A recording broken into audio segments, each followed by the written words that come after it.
Vladimir Andreev, vous êtes économiste, professeur émérite à Paris 1, Sorbonne.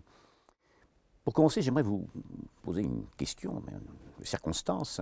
Quel est votre rapport personnel au sport? Car il est intéressant de constater que lorsque des philosophes, des sociologues, des anthropologues, des historiens s'intéressent au sport, il y a très souvent chez eux autre chose qu'un intérêt théorique. Il y a souvent aussi une pratique sportive ou un goût pour le spectacle sportif.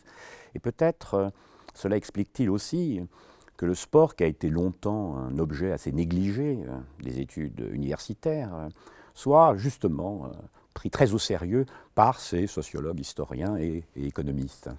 Oui, alors j'ai plusieurs réponses à cette question. La première, je suis, comme beaucoup en France, un spectateur et téléspectateur de sport, c'est-à-dire un fan ou un supporter occasionnel de telle ou telle discipline ou équipe. Mais en effet, j'ai eu une pratique sportive étant jeune, donc la plus importante, puisque j'ai dû jouer en championnat jusqu'à l'âge de 33 ans, c'est dans le football à un niveau amateur. J'ai aussi participé pendant 2 ou 3 ans à quelques courses cyclistes amateurs. Et puis, pour mon plaisir plutôt qu'en compétition, j'ai pratiqué le tennis de table, le volleyball, le ski quand j'étais professeur à Grenoble, ce qui est assez logique, et le tennis également. Donc voilà, j'aime beaucoup le sport, quoi. Et y compris pour le pratiquer. Et je voudrais rebondir sur un autre aspect de votre On vous aperçoit d'ailleurs. remarque. Oui, ça c'était au départ d'une course de 4e catégorie que je n'ai pas gagnée, mais j'étais là. Je participais, comme disait Coubertin. Voilà. Donc, mais un autre aspect de votre première question, c'est en effet, dans certaines disciplines au moins, y compris celle dont je suis originaire, c'est-à-dire l'économie, mais à l'époque, dans les années 50-60, l'économie était liée au droit, c'était des études mixtes de droit et d'économie, eh bien, disons, ça ne faisait pas très bien d'être sportif. Et je vais vous raconter une anecdote qui n'est pas personnelle, mais un grand professeur de droit de l'université de Paris 1, qui était un fanatique de rugby, a écrit un article de droit du sport, c'est l'un des premiers articles de droit du sport, qui a été publié en 1967. Ce professeur s'appelle Pierre Lavigne, il est maintenant très âgé, et à l'époque, il n'a pas osé signer son article Pierre Lavigne, il l'a signé Pierre de l'Estado. Voilà, donc c'était un peu difficile d'afficher qu'on était très très sportif dans les milieux d'économistes et de juristes. Et alors, l'autre aspect de ma réponse, c'est j'ai eu non seulement un contact au sport, mais à l'économie du sport. Et ça, c'est beaucoup plus curieux, parce que quand je l'ai eu, c'était en 1977, cette discipline existait à peine en France. Elle existait déjà aux États-Unis, mais assez peu en France. Et du fait du concours d'agrégation, j'ai été envoyé à l'université de Limoges par mon ministre de tutelle. Et le jour où j'y suis arrivé pour la première fois pour choisir mes cours, le doyen de la faculté d'économie, entre la poire et le fromage, m'a dit « Dites voir Andreev, le sport, ça vous intéresse ?» Alors, je dis « Monsieur le doyen, je joue encore en championnat, puisque j'étais agrégé assez jeune, je joue encore en championnat de foot tous les dimanches. » Voilà. Dans la région parisienne. On vous voit également. Voilà, et ça c'est beaucoup plus tard. et donc, sa deuxième question, ça a été, dites voir Andreev, et l'économie du sport, est-ce que cette notion, ça vous évoque quelque chose? Alors, je lui ai répondu, monsieur le doyen, si vous me demandez si j'ai parfois gagné un petit peu d'argent en marquant des buts ou en jouant au foot, la réponse est oui. Il m'a dit, alors vous êtes the right man in the right place, l'homme qu'il nous faut, car nous montons un centre de droit et d'économie du sport ici à l'université de Limoges. J'ai 2 professeurs de droit, François Lafilippe et Jean-Pierre Caraquillo, et je n'ai pas de professeur d'économie. Voulez-vous l'être? Et voilà, c'est comme ça que je suis passé du sport à aussi l'économie du sport. Donc c'est intéressant, c'est que non seulement le sport est un objet qui a une certaine dignité pour vous, mais en plus ça a participé presque à vous lancer dans la carrière universitaire. Tout à fait. Un contre-exemple admirable. Ah oui, alors peut-être si on peut mettre un peu d'emphase là-dessus pour encourager des jeunes collègues à refaire cela. Moi, mes spécialités en économie, c'était d'une part l'économie internationale due à l'une de mes thèses, et d'autre part l'économie des pays socialistes, comme on les appelait à l'époque, ou communistes. Ça n'avait rien à voir avec le sport. J'arrive à Limoges, j'enseigne diverses choses, dont mes spécialités ou d'autres choses, mais après cette conversation avec le doyen, l'année suivante, mes 2 collègues juristes ont créé ce qu'on appellera aujourd'hui un master, ça devait être un DESS ou quelque chose comme ça, de droit et d'économie du sport. Et dedans, ils mettent un cours d'économie du sport.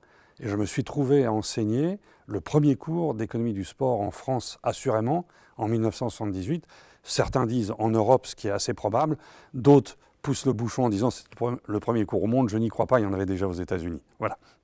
Et si vous avez gagné un petit peu d'argent, c'était extrêmement marginal. Oui, c'était des primes de match. Vous êtes un sportif amateur. Oui, oui, La tout à question fait. Oui. que j'ai envie de vous poser, c'est que le sport est-il encore un jeu? Un jeu au sens propre du terme ne produit pas d'œuvre. On est non pas dans une poiesis, comme disaient les Grecs, mais dans une praxis. Oui. Ça ne produit pas de richesse. Or aujourd'hui, le sport devenu une activité économique, une activité qui intéresse l'économiste, est-ce encore un jeu? Écoutez, la réponse, c'est pas l'économiste qui fournirait la meilleure réponse, mais je vais essayer de m'extraire de ma spécialité un instant. On voit une petite fille là, qui est en train de s'amuser. Il y a en un jouant. aspect jeu dans le sport, et je crois qu'il subsiste, sauf peut-être au plus haut niveau professionnel où on a vraiment l'impression que tel joueur s'ennuie sur le terrain, mais c'est pas fréquent. Même Messi, il prend encore du plaisir à ce jeu, ce qui est pour lui quand même un jeu. C'est un jeu qui lui rapporte des millions d'euros par an, mais il y a une dimension jeu qui persiste toujours. Mais si on veut vraiment dire que c'est un jeu, il vaut mieux regarder en effet une petite fille qui fait de la balançoire ou des petits garçons qui courent sur un stade ou hors stade. Ça, c'est strictement ludique. Alors que dans le professionnalisme, il y a un jeu ludique et il y a un jeu d'argent. Il y a aussi un jeu d'argent. Et quand on regarde des enfants, je pense par exemple à cet enfant que nous regardons, c'est un enfant qui participe à un combat de boxe thaïlandaise. Où est le jeu? Il est pris dans une logique qui est une logique à l'évidence sociale et économique, une logique de survie aussi. Oui, alors je suis complètement d'accord, c'est un cas relativement horrible, il doit y en avoir d'autres avec des haltérophiles très jeunes et des choses comme ça, où on met des enfants à travailler, mais il se trouve que lui il était doué plutôt à la boxe thaï qu'à coudre des gants de boxe dans une usine de Nike ou je sais pas qui. Donc on l'a mis plutôt sur le ring. Et je pense que lui, il s'amuse plus que son congénère qui travaille chez un sous-traitant d'Adidas. Donc il y a un peu plus de jeu pour lui quand même que pour celui qui, au même âge dans ce genre de pays, se trouve amené parfois à travailler dans des conditions... Bon, c'est pas très drôle de prendre des coups à la boxe taille, mais il a quand même la joie d'en donner. Alors que s'il prend son verre de lait et son dollar par jour pour coudre des gants ou des ballons de... Alors maintenant, on ne coud plus les ballons, mais on coud des t-shirts ou je ne sais quoi. Je pense qu'il s'amuse quand même un peu plus. Donc il y a, même dans ce cas-là, qui est le pire, il y a encore un petit peu de dimension ludique. Oui, mais ici, la dimension ludique, elle est aussi ce sur quoi joue, d'une certaine façon, toute une machine, Oui. et qui permet justement à la fois une exploitation, tout ce qu'il y a de plus horrible, Absolument, et de les tenir. Ah oui, absolument. Mais c'est bien là le problème, c'est que le jeu ludique, pour le dire comme ça, et le jeu d'argent se superposent. Et vraiment, ce qui est difficile aujourd'hui, ça n'est pas de définir un sportif professionnel. Ce qui est très difficile aujourd'hui, c'est de définir ce qu'est un vrai sportif amateur. Parce que l'argent peut s'infiltrer à tout moment, même chez des enfants très jeunes, comme on le voit sur cet exemple. Bien sûr, ce que je pense évidemment aux jeunes enfants qui travaillent dans les mines, ils devaient sûrement s'amuser avec les wagonnets. Oui, mais aujourd'hui, nous y reviendrons peut-être, une partie massive des articles de sport sont fabriqués dans ce qu'on appelle les pays émergents, non pas dans des usines qui appartiennent à Nike. Nike ne produit pratiquement plus d'articles de sport. Il les fait produire par des sous-traitants au Pakistan, en Indonésie, etc. Et là, les enfants ne s'amusent pas du tout. Ils travaillent des journées de 12 heures, ils sont payés pas beaucoup. C'est devenu tellement scandaleux qu'en 1997, il y a eu une campagne anti-Nike qui a conduit Nike et d'autres firmes de l'industrie des articles de sport à adopter un code de conduite pour essayer de limiter ce genre d'embauche chez leurs sous-traitants. On reviendra sur cette question après, mais Voilà. j'aimerais qu'on revienne à la genèse de l'économie du sport, puisque vous avez, en France, été l'un des premiers à enseigner l'économie du sport.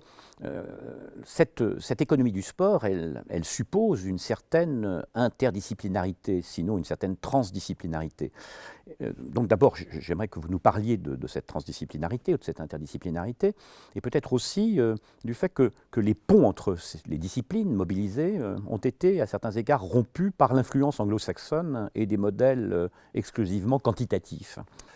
En effet, l'économie du sport, tout le monde convient de dater sa naissance à une année précise, qui est 1956, l'année où Simon Rothenberg, un économiste américain, a publié un article sur le marché du travail des joueurs de baseball, de la Major League Baseball américaine. Un article que, enfin, si on ne le cite pas, on passe pour ignare aujourd'hui en économie du sport. Mais donc il y a une antériorité américaine définitive.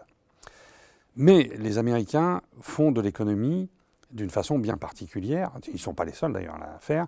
Ils font ce qu'on appelle, nous les économistes, de l'économie mainstream. C'est-à-dire, il y a un courant dominant en économie.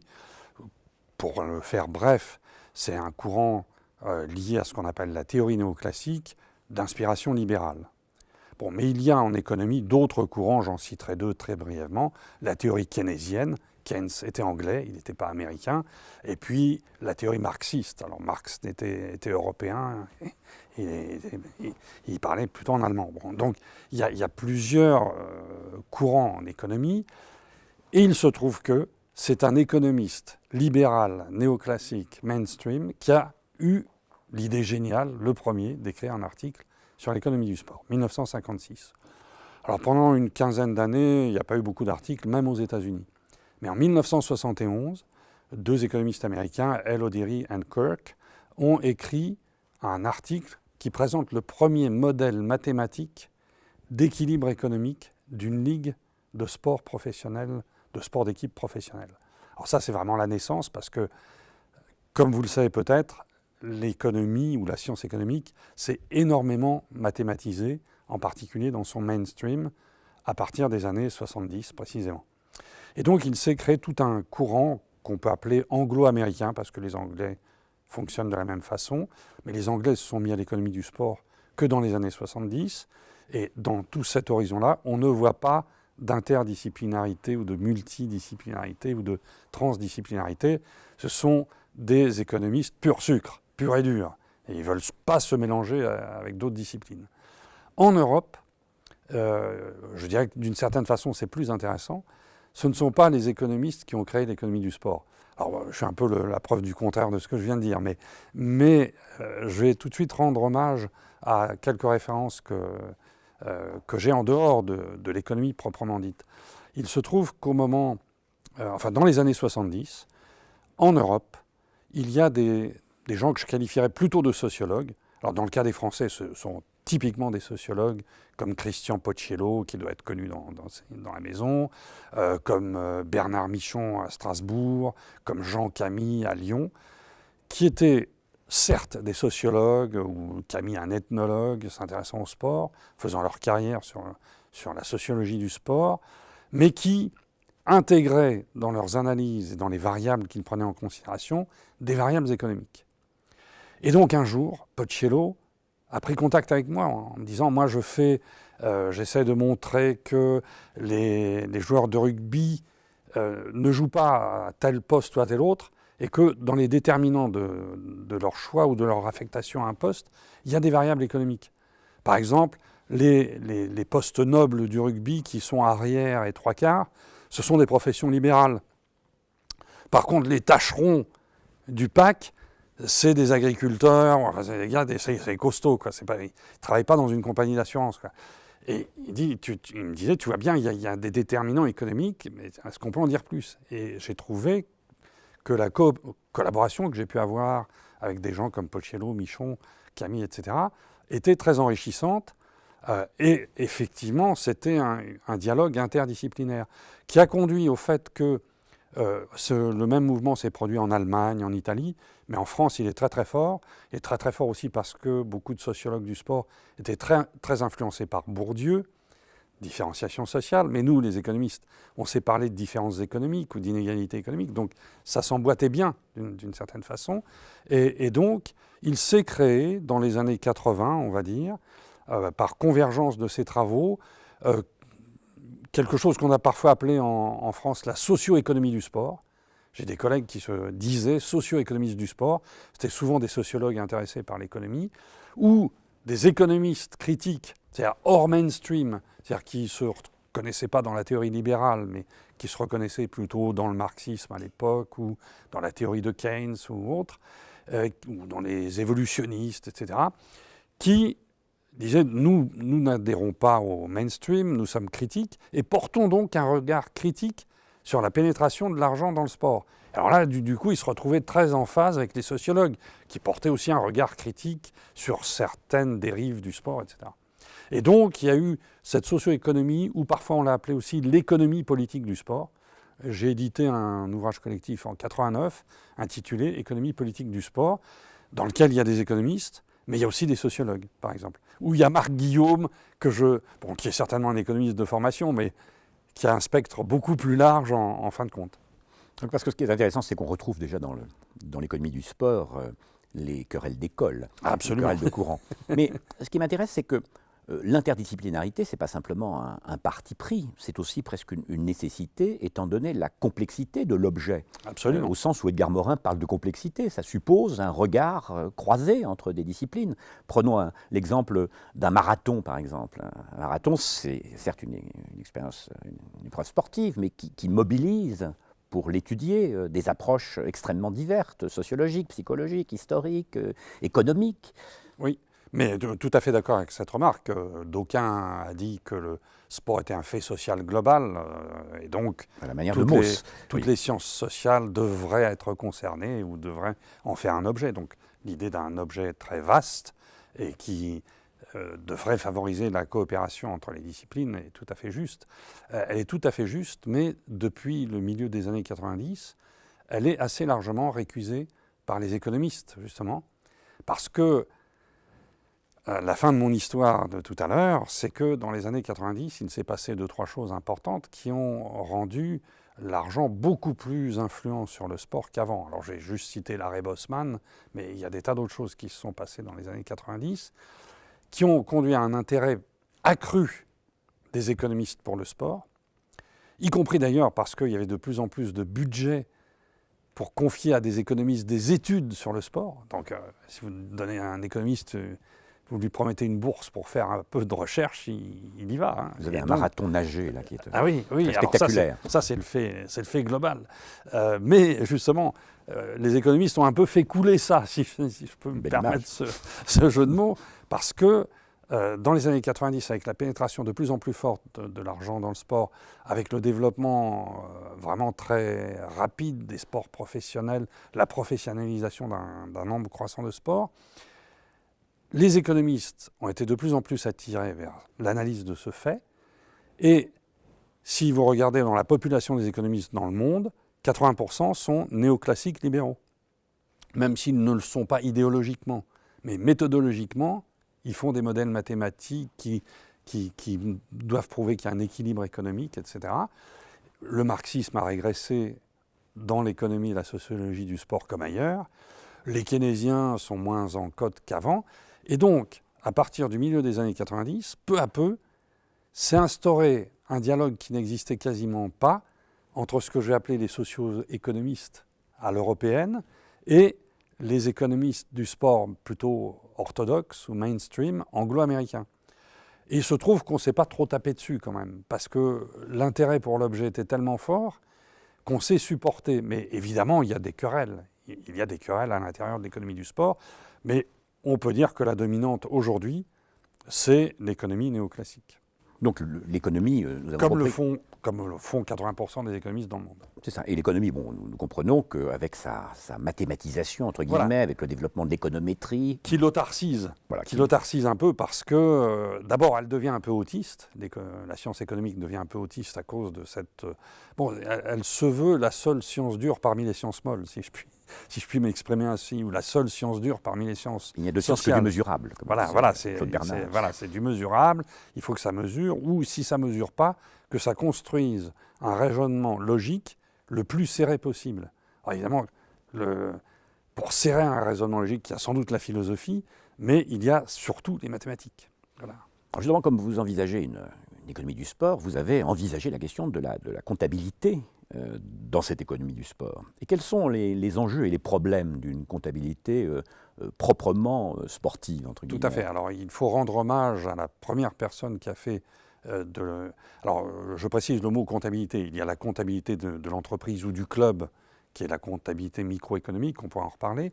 Mais en effet, à partir des années 70, particulièrement en Europe, il y a eu un intérêt à essayer de comptabiliser le poids économique du sport, c'est-à-dire une comptabilité macroéconomique. Finalement, toutes les activités sportives, ça génère ou ça attire combien d'argent, combien de flux économiques, et comparé à l'économie de la nation, ça représente combien. Alors il faut rendre hommage ici au travail de Chantal Malenfant-Doriac, qui est une sociologue du sport, mais qui a fait sa thèse sur un thème économique, qui était de bâtir un compte satellite, c'est-à-dire un compte macroéconomique du sport en France. Et elle l'a fait, elle a passé 6 ans à faire sa thèse, parce que c'était très très compliqué de rassembler tous ces renseignements. Et elle l'a publié en 1977, et il faut vraiment lui rendre hommage. Alors après, il y a eu des tentatives, cette idée s'est répandue partout. Alors, ce n'est pas une idée désintéressée. Bon, si par exemple je vous dis, le sport en France, c'est 1,76% du produit intérieur brut, ce qui est le chiffre exact officiel, calculé comme les économistes aiment à le faire. Hein. C'est une information. Donc vous pourrez après aller dire « mais le sport, c'est un secteur plus important que le textile, puisqu'on fait 1,76%. » Et puis vous voyez qu'il y a tout de suite derrière un intérêt pour le mouvement sportif ou les organisations sportives, qui est d'aller voir tel ou tel ministère en disant « on représente une fraction non négligeable de l'économie française, donc vous devez en tenir compte, vous devez éventuellement prévoir des fonds pour cela, etc. » Donc ce n'était pas désintéressé, mais intellectuellement, c'est quelque chose d'intéressant aussi.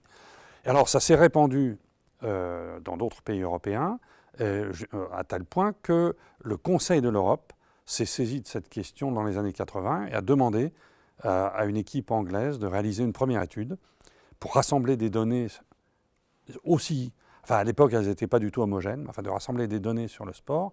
Puis il y a eu une deuxième étude qui a été confiée à une équipe française dont j'étais le responsable. C'était M. Bambuc, je crois, qui m'avait confié cela comme mission. Donc alors là, on a essayé de rassembler sur 12 pays européens des statistiques homogènes sur combien d'argent les entreprises, les ménages, l'État, les collectivités locales... Et ça date de quand ça? Alors ça date, l'étude a été validée par le Conseil des ministres, par les ministres européens du sport en 1994. Et l'étude s'est déroulée de fin 92 à mi-93. Donc voilà, ça c'est la deuxième étude du Conseil de l'Europe. Le Conseil de l'Europe avait prévu une troisième vague et l'Allemagne était prête à prendre en charge. Ils avaient de très bons économistes. Ils ont toujours de très bons économistes du sport. Et malheureusement, le budget a été coupé, comme on dit, a été supprimé au Conseil de l'Europe pour cause d'austérité, et ça s'est arrêté. Et c'est très dommage. Alors, quelques pays ont décidé de le faire par eux-mêmes. J'ai été appelé comme conseiller en Slovénie en 1997 pour faire réaliser à des économistes slovènes une étude du même genre. Donc, quelques pays ont fait ça. Et puis, fort heureusement, mais plus tard, dans les années 2000, la Commission européenne, c'est plus exactement l'unité sport de la Commission européenne, a repris le dossier. Et sur une initiative autrichienne, quand l'Autriche présidait l'Europe en 2006, la Commission européenne a accepté un projet autrichien qui était de relancer la construction d'un compte satellite européen du sport. Alors le mot européen veut dire qu'en principe, les 27 pays membres, et bientôt on sera 28 avec la Croatie. Nous voyons les fanions. Voilà, que les 27 pays de l'UE devraient, à une échéance pour l'instant inconnue, produire un compte économique du sport, un compte satellite du sport, mais qui demande un nombre de renseignements énorme. C'est une matrice de 400 lignes sur 400 colonnes. Il faut mettre des chiffres dans tout ça. C'est un travail énorme. C'est tellement énorme que pour l'instant, 3 pays seulement ont réussi à renseigner la matrice. L'Autriche, qui était initiatrice du projet, le Royaume-Uni, ce qui est important, Chypre, c'est intéressant, mais c'est moins important. Mais il y a plusieurs pays, il y en a 5 ou 6 qui sont engagés à le faire. L'Allemagne, la France, la Pologne et un ou deux autres, mais qui n'y parviennent pas. Et parce que ce n'est pas l'Union européenne qui paye. Donc il faut que les ministres des Sports, etc., mettent ça au top de leurs priorités. Et bon, ils ont d'autres choses à faire en ce moment. Ça montre bien les difficultés de mise en place Oui. d'une entreprise européenne réelle. Oui, oui. Alors, c'est mobilisant. Et là, il y a deux raisons. Il y a une raison financière. Ça coûte cher, un compte économique du sport, ça coûte cher de le monter. Deuxièmement, c'est méthodologiquement difficile. Et précisément pour cette raison-là, nous, en France, nous avions adopté, du temps où Mme Buffet était ministre, le cabinet avait convoqué un groupe d'experts dont je faisais partie pour essayer de construire une comptabilité macroéconomique du sport. Et dès les premières réunions de ce groupe d'experts, nous avions choisi, alors il y avait des gens de l'INSEE par exemple, de l'Institut national de la statistique dans ce groupe, et très vite nous avions conclu qu'avec l'argent dont on pouvait penser que l'on disposerait, il était impossible de faire un compte satellite du sport, qui aurait demandé un travail énorme. Et donc nous avions opté pour un autre choix, qui était une batterie d'indicateurs économiques, macroéconomiques, plus simplifiée, qui tient en 4 pages, mais qui est publiée tous les ans depuis 10 ans. Et qu'est-ce que cela nous apprend véritablement? Parce qu'il ne suffit pas de dire que c'est intéressant intellectuellement. Il y a des conséquences, j'imagine, politiques. Bien entendu. Bien entendu. Par exemple, ça nous apprend, alors je commence par les mauvaises nouvelles, je vais finir par les meilleures. Bon, ça nous apprend, par exemple, que le poids de l'État dans l'ensemble des financements qui sont adressés au sport est plutôt en diminution. Alors, il y a des gens qui traduisent ça en termes politiques. Il y a un désengagement de l'État du sport, ou il y a une privatisation du sport. Bon, c'est un langage politique. Mais il s'appuie sur un affaiblissement qui n'est pas énorme, mais la part de l'État dans l'ensemble du financement du sport diminue. Pourquoi? Parce qu'il y a d'autres sources qui ont cru. Alors, passons aux bonnes nouvelles, quelle est la source qui croît beaucoup et qui apporte le plus au sport? Ce sont les ménages. Le financement du sport dans tous les pays européens, c'est au moins 50% de l'argent apporté au sport. Ça vient des ménages. C'est vous et moi qui finançons le sport. Une autre nouvelle bonne, si on n'est pas un marxiste antédiluvien, c'est que les entreprises privées apportent de plus en plus d'argent au sport. Avec une petite nuance, c'est qu'elles sont plus intéressées par les sports professionnels et médiatisés que par les autres. Voilà, bon. Donc elles sont sélectives, mais elles font fonctionner le sport. Et puis les collectivités locales, après les ménages, sont en importance la deuxième source de fonds pour le sport. Donc c'est intéressant pour elles aussi, parce qu'elles doivent définir une politique vis-à-vis du sport, et elles vont tenir compte de ces chiffres. Elles peuvent tenir compte de ces chiffres. Donc c'est politiquement important. Je dirais qu'à la limite, pour l'information du citoyen, ça serait bien que ces chiffres soient plus connus qu'ils ne le sont. Parce que même en France, depuis 10 ans, ou en Angleterre, depuis 10 ans, on a une série continue de chiffres. On pourrait en tirer des conclusions, mais souvent à la télévision, on entend toujours la même chose. Les gens ne se réfèrent pas à ces chiffres. Alors, une approche économique du sport conduit à envisager la question du marché, et à commencer par le marché de la pratique sportive. Et sur ce marché, qui offre, qui demande? Oui, alors il y a une foultitude, si vous me permettez, une multitude de marchés, mais celui qui est le moins étudié, curieusement, par les économistes, c'est celui que vous avez mentionné. Pourquoi? Parce que ce n'est pas nécessairement celui qui attire le plus d'argent. Voilà. Parce que la pratique sportive, à la limite, on peut en faire gratuitement. Alors, en effet, qui offre, qui demande sur ce marché? Alors, du côté de la demande, il y a des gens qui demandent, c'est vous et moi, enfin, c'est 50% de la population, dans la plupart des pays européens, sont des pratiquants du sport, disons, irréguliers. Alors, par exemple, au sens de l'INSEE, irrégulier, ça veut dire qu'ils en font au moins une fois par an. C'est pas beaucoup, une fois par an. Mais ça concerne au moins la moitié de la population française, voire un peu plus. Je dirais que les autres 50%, ils sont concernés aussi. Parce que bien souvent, on leur dit « mais vous payez pour le sport alors que vous n'en faites pas ». parce que vous payez des impôts, et puis les impôts, une partie va financer le ministère des Sports, ou je sais pas quoi, ou les collectivités locales.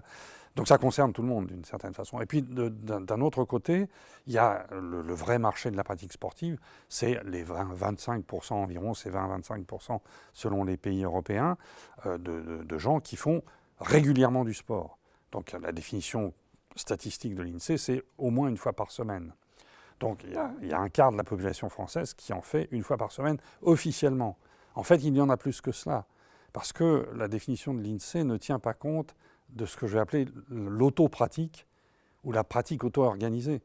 Vous pouvez dimanche matin décider d'aller faire un jogging au bois de Vincennes. Vous avez juste besoin de mettre une paire de chaussures et un short et c'est bon.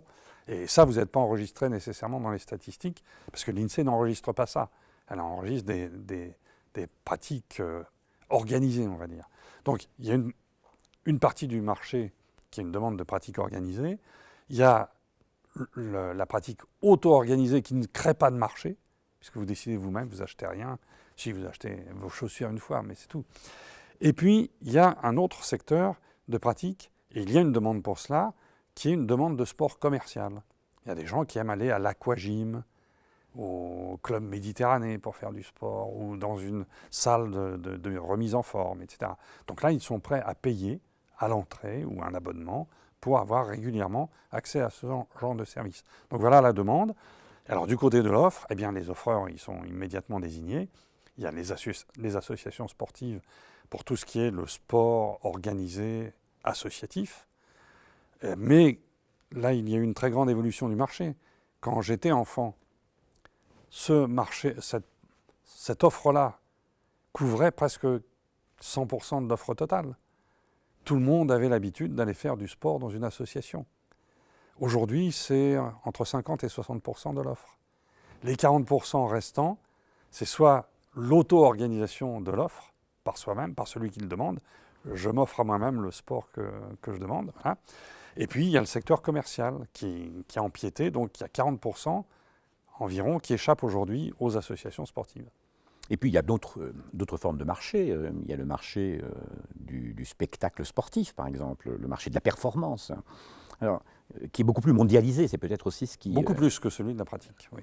Il est rare que... Enfin, il ne me vient pas à l'idée de prendre une licence dans un club à Copenhague, si j'habite à Montpellier. Cette mondialisation-là ne fonctionne pas. Par contre, le spectacle, je peux attirer à Montpellier des spectateurs de Copenhague si en Champions League, en Ligue des Champions, pardon, l'équipe de Montpellier joue contre l'équipe de Copenhague. Donc là, il y a une mondialisation. Et puis alors, c'est encore plus mondialisé parce que le match en question il va être retransmis à la télé, au Danemark et en France, mais probablement, il est vendable dans beaucoup d'autres pays du monde. Donc, plus on est dans le sport spectacularisé, ou le sport spectacle, tout simplement, et plus il y a des voies de mondialisation. Le maximum étant le sport télévisé, bien sûr.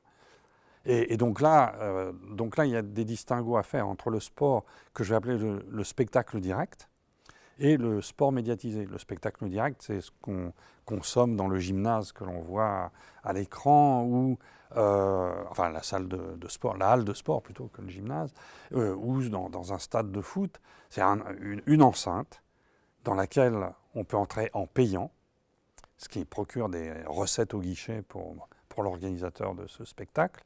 Voilà, donc ça c'est... Autrefois, je dirais il y a 40 ans, c'était le produit principal en termes de spectacle sportif. Les clubs, les ligues vendaient ça, d'abord et avant tout, des entrées dans les stades.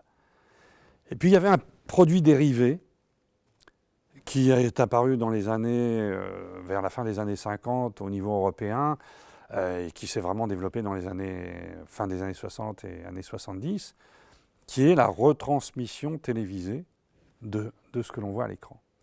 Et alors là, on s'est aperçu que c'était un marché à la fois plus vaste, puisque dans un stade, vous touchez au plus possible 200 000 personnes au Maracanã quand il n'était pas effondré. Voilà, c'est le plus grand stade du monde, 200 000 personnes. C'est beaucoup, mais enfin c'est 200 000. Une émission de télé, vous passez dans les millions, voire dans les milliards de spectateurs. Donc ça démultiplie à la fois l'audience et ça donc c'est plus juteux, enfin je ne devrais pas dire ça en tant qu'économiste, c'est plus rentable, disons, pour prendre un terme correct. On peut faire beaucoup plus d'argent avec cela et on peut le mondialiser beaucoup plus que le sport-spectacle consommé dans un stade. Ça, on comprend que le sport-spectacle soit un marché, mais le marché de la performance, hein, c'est plus problématique, c'est moins facile à conceptualiser. C'est une question dont les économistes, en tous les cas, se sont emparés plus récemment.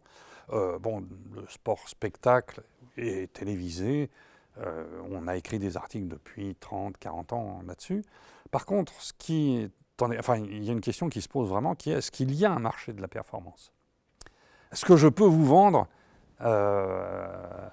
ma performance sur un 100 mètres ? Ou est-ce que je peux vous vendre ma victoire ? Et ça, c'est pas évident. C'est pas évident parce que qui est-ce qui est prêt à acheter une victoire du Paris Saint-Germain ? Un super fan du Paris Saint-Germain. Lui, il va au stade pour voir gagner le Paris Saint-Germain. Mais le téléspectateur, non, parce que le téléspectateur, ce qu'il veut, c'est un bon match. Donc il veut qu'il y ait un bon adversaire contre le Paris Saint-Germain pour qu'il y ait un match à enjeu, dont le résultat est incertain, où il y a du suspense. Voilà. Donc il y a des conditions de vente d'une performance quand on est au niveau d'une vente à un individu. Il faut lui vendre un spectacle de qualité. Après, on peut discuter qu'est-ce que c'est que la qualité d'un spectacle, mais il faut lui vendre un spectacle de qualité. Si vous organisez un match entre deux équipes nulles au fin fond de la Lozère, vous n'aurez personne, quoi. Voilà. Mais il y a une autre manière de répondre, et c'est celle-là qui est nouvelle, c'est celle-là à laquelle les économistes s'intéressent depuis une période plus récente, c'est n'y a-t-il pas, d'une certaine façon, un marché mondial de la performance sportive, non pas individuelle, mais des équipes nationales. Parce que vous pouvez vendre à une nation l'idée qu'elle est très bonne parce qu'elle gagne beaucoup de médailles. Vous voyez, il y a un monsieur qui fait ça des fois, qui serait un peu dans cette logique. C'est-à-dire, la France est bonne parce qu'on est compétitif, mais on peut l'être dans le sport. Et donc, en effet, on peut se poser vraiment la question, et des économistes ont répondu que ça a un sens de parler d'une sorte de marché des performances sportives mondiales. C'est-à-dire, il n'est pas indifférent, ni sur le plan de la notoriété, ni sur le plan de, du bien-être national, ni bien sûr sur le plan économique. Il n'est pas indifférent que ce soit l'équipe de France qui gagne la Coupe du Monde de foot en 1998, ou pour les Chinois, que ce soit la Chine qui remporte le plus de médailles en 2008 aux Jeux de Pékin. Et alors immédiatement, l'économiste se pose la question suivante qui est, alors si ça fonctionne comme ça, si ce n'est pas complètement neutre d'un point de vue économique, deuxième question, est-ce qu'il n'y a pas des déterminants économiques de ces performances ? Bon, pas de la performance individuelle, encore que un athlète qui est bien nourri, bien payé, etc., il va être peut-être plus performant que celui qui court pieds nus, etc. Donc ça pourrait même marcher au niveau individuel. Mais au niveau des nations, l'idée c'est est-ce que toutes les nations se trouvent dans un idéal coubertinien, elles sont toutes égales au départ.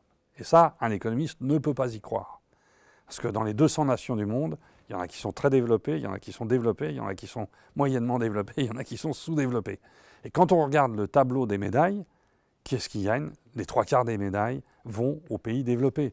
Et donc l'économiste enclenche un raisonnement en disant qu'il doit y avoir des variables économiques qui déterminent les gains de médailles. Et en effet, on s'aperçoit que les pays qui gagnent le plus de médailles sont caractérisés par l'une des choses suivantes, mais en général par l'ensemble des choses suivantes.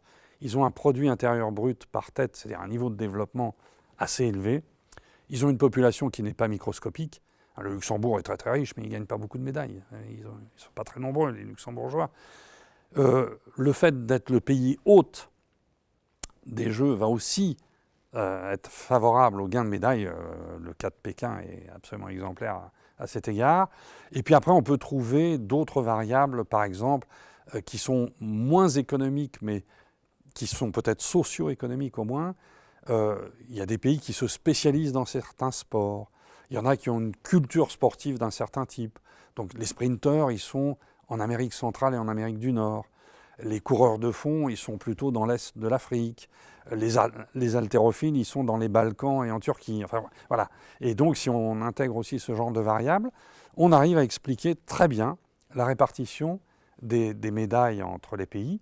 Et éventuellement, si on a su expliquer ça, on peut peut-être faire des pronostics sur le coup d'après. Enfin, j'aimerais bien qu'on revienne à cette l'idée que l'économie avec ses modèles, et des modèles Oui, là, on fait des mathématisés, maths, là, oui. économétriques, Oui. sont susceptibles à la rigueur de prévoir les résultats. Oui, Bon, oui. c'est intéressant du point de vue sportif, mais ça doit également intéresser d'autres secteurs de Exactement. l'économie, et en particulier les banques, par exemple. Exactement. Alors, il y a au moins 3 genres d'acteurs qui sont intéressés. Alors, il se trouve qu'en effet, il y en a d'autres, mais comme j'ai fait moi-même un modèle avec mon épouse et une doctorante, mon épouse est statisticienne et économètre, donc voilà, on a fait un modèle qui a été publié en mai 2008, qui a, moyennant les variables que j'ai indiquées, a dit, au jeu de Pékin, la Chine gagnera tant de médailles. On avait dû en prévoir 80 et quelques pour la Chine. Les États-Unis en gagneront 110. La Russie en gagnera tant. Voilà, et on l'avait fait pour tous les pays du monde. Publié un mois avant. Alors ça a eu un intérêt. Il y a un intérêt. Qui est-ce qui ça intéresse les scientifiques ou les économistes. J'ai reçu des félicitations. Bon. Deuxièmement, j'ai reçu une volée de emails de gens qui m'ont dit « Monsieur le professeur, est-ce que vous me conseilleriez d'engager des paris sportifs sur cette base-là » Alors j'ai répondu « Non, surtout pas. C'est un travail intellectuel. Moi, je ne veux pas faire d'argent là-dessus. Je ne vous conseille pas d'en faire non plus. D'ailleurs, vous allez peut-être vous planter parce que je n'ai aucune certitude qu'on est vrai à 100%. On verra après les Jeux combien on a fait. » Il se trouve qu'après les Jeux, l'INSEP a décidé, c'est-à-dire l'institution ici, a décidé de publier un ouvrage récapitulatif du bilan des Jeux olympiques de Pékin et de la place de la France dans ce bilan. Et le directeur de l'INSEP actuel, qui se trouve avoir été un de mes étudiants à Limoges en 1984, m'a dit « Écoutez, est-ce que vous ne pourriez pas nous faire... On connaît votre article du mois de mai. » Et il m'interrogeait là vers le mois d'octobre ou novembre de la même année, 2008, en me disant, voilà, est-ce que vous ne pourriez pas nous faire un article qui explique la différence entre votre prévision et les résultats? Et c'était une très très bonne question, puisque notre modèle avait très exactement prévu 70% de la répartition des médailles. Là, il était impeccable. Si on se donnait une médaille d'écart, il en prévoyait 88%, ce qui était quand même, comparé aux autres modèles que je connais, il était à l'époque le plus performant. Mais dans 12% des cas, c'est-à-dire pour 23 pays, pour 23 nations olympiques, il s'était planté, comme dirait l'autre. Voilà. Et Thierry Maudet était en l'occurrence intéressé à... Et je pense qu'il exprimait un intérêt d'autres personnes ici à l'INSEP, était intéressé à savoir pourquoi ça plantait. Et donc, dans l'article qui a été publié dans le volume de l'INSEP, j'ai non seulement rappelé nos pronostics, mais après j'ai décortiqué les écarts. Et en faisant des hypothèses sur ce qui pouvait permettre de comprendre ces écarts. Alors par exemple, on s'était trompé, enfin le modèle ne se trompe pas, mais il a fait un pronostic différent de la réalité dans 2 sens. Dans certains cas, il avait prévu trop peu de médailles. Le cas le plus net, c'est la Chine. Mais un autre cas, alors, on s'était trompé, il nous manquait 17 ou 18 médailles. Donc ça fait beaucoup. Alors c'était sur 100, mais c'est avec 17% d'erreur, mais enfin c'est pas mal quand même. Bon, il y a un autre pays où à la limite on s'est trompé encore plus, c'est la Jamaïque, à qui le modèle avait dû imputer 3 médailles, ils en ont eu 11. Un autre pays exemplaire de notre erreur par le bas, c'est le Royaume-Uni. On lui avait prévu 36 ou 38 médailles, et il en a eu 47. Alors on s'est un peu gratté la tête, et on a supputé que, dans ces 3 cas-là, il y a une variable dont on avait discuté dans notre article, parce qu'un des rapporteurs, comme ça avait été publié dans une revue scientifique, il y avait eu un des rapporteurs qui nous avait fait des remarques, il y avait un des rapporteurs qui nous avait dit « mais il y a une variable qui manque dans votre modèle, c'est le dopage ». Et je lui avais répondu « monsieur le rapporteur, mais vous avez 1000 fois raison, sauf que je n'ai pas de données, je n'ai pas une base de données sur le dopage. J'en ai sur le produit intérieur brut, la population et tout ce que vous voulez, les médailles, mais je ne peux pas savoir qui se dope. » On reviendra sur la... Oui, au plus je peux sur la savoir question du qui métal, a été oui. pris en train de se doper, qui a été contrôlé positif, mais c'est pas suffisant. Et j'avais écrit 3 pages en disant que c'était la variable manquante qui nous manquait le plus. Je regarde la Chine, ils n'ont pas eu d'athlètes contrôlés positifs à Pékin. C'est strictement impossible pour au moins 2 raisons. Les nageurs chinois sont dopés, on le sait, ils sont partout contrôlés, dopés, sauf aux Jeux Olympiques de Pékin. Deuxièmement, l'équipe de Chine est entraînée par des anciens entraîneurs de l'Allemagne de l'Est. Bon, il y a une présomption, pas d'innocence. Deuxième exemple, Monsieur Bolt, Usain Bolt et son équipe, ils gagnent 11 médailles. Nous, on en prévoyait 3. Alors 3, c'était sans doute trop peu, mais 11, ça fait 4 fois plus.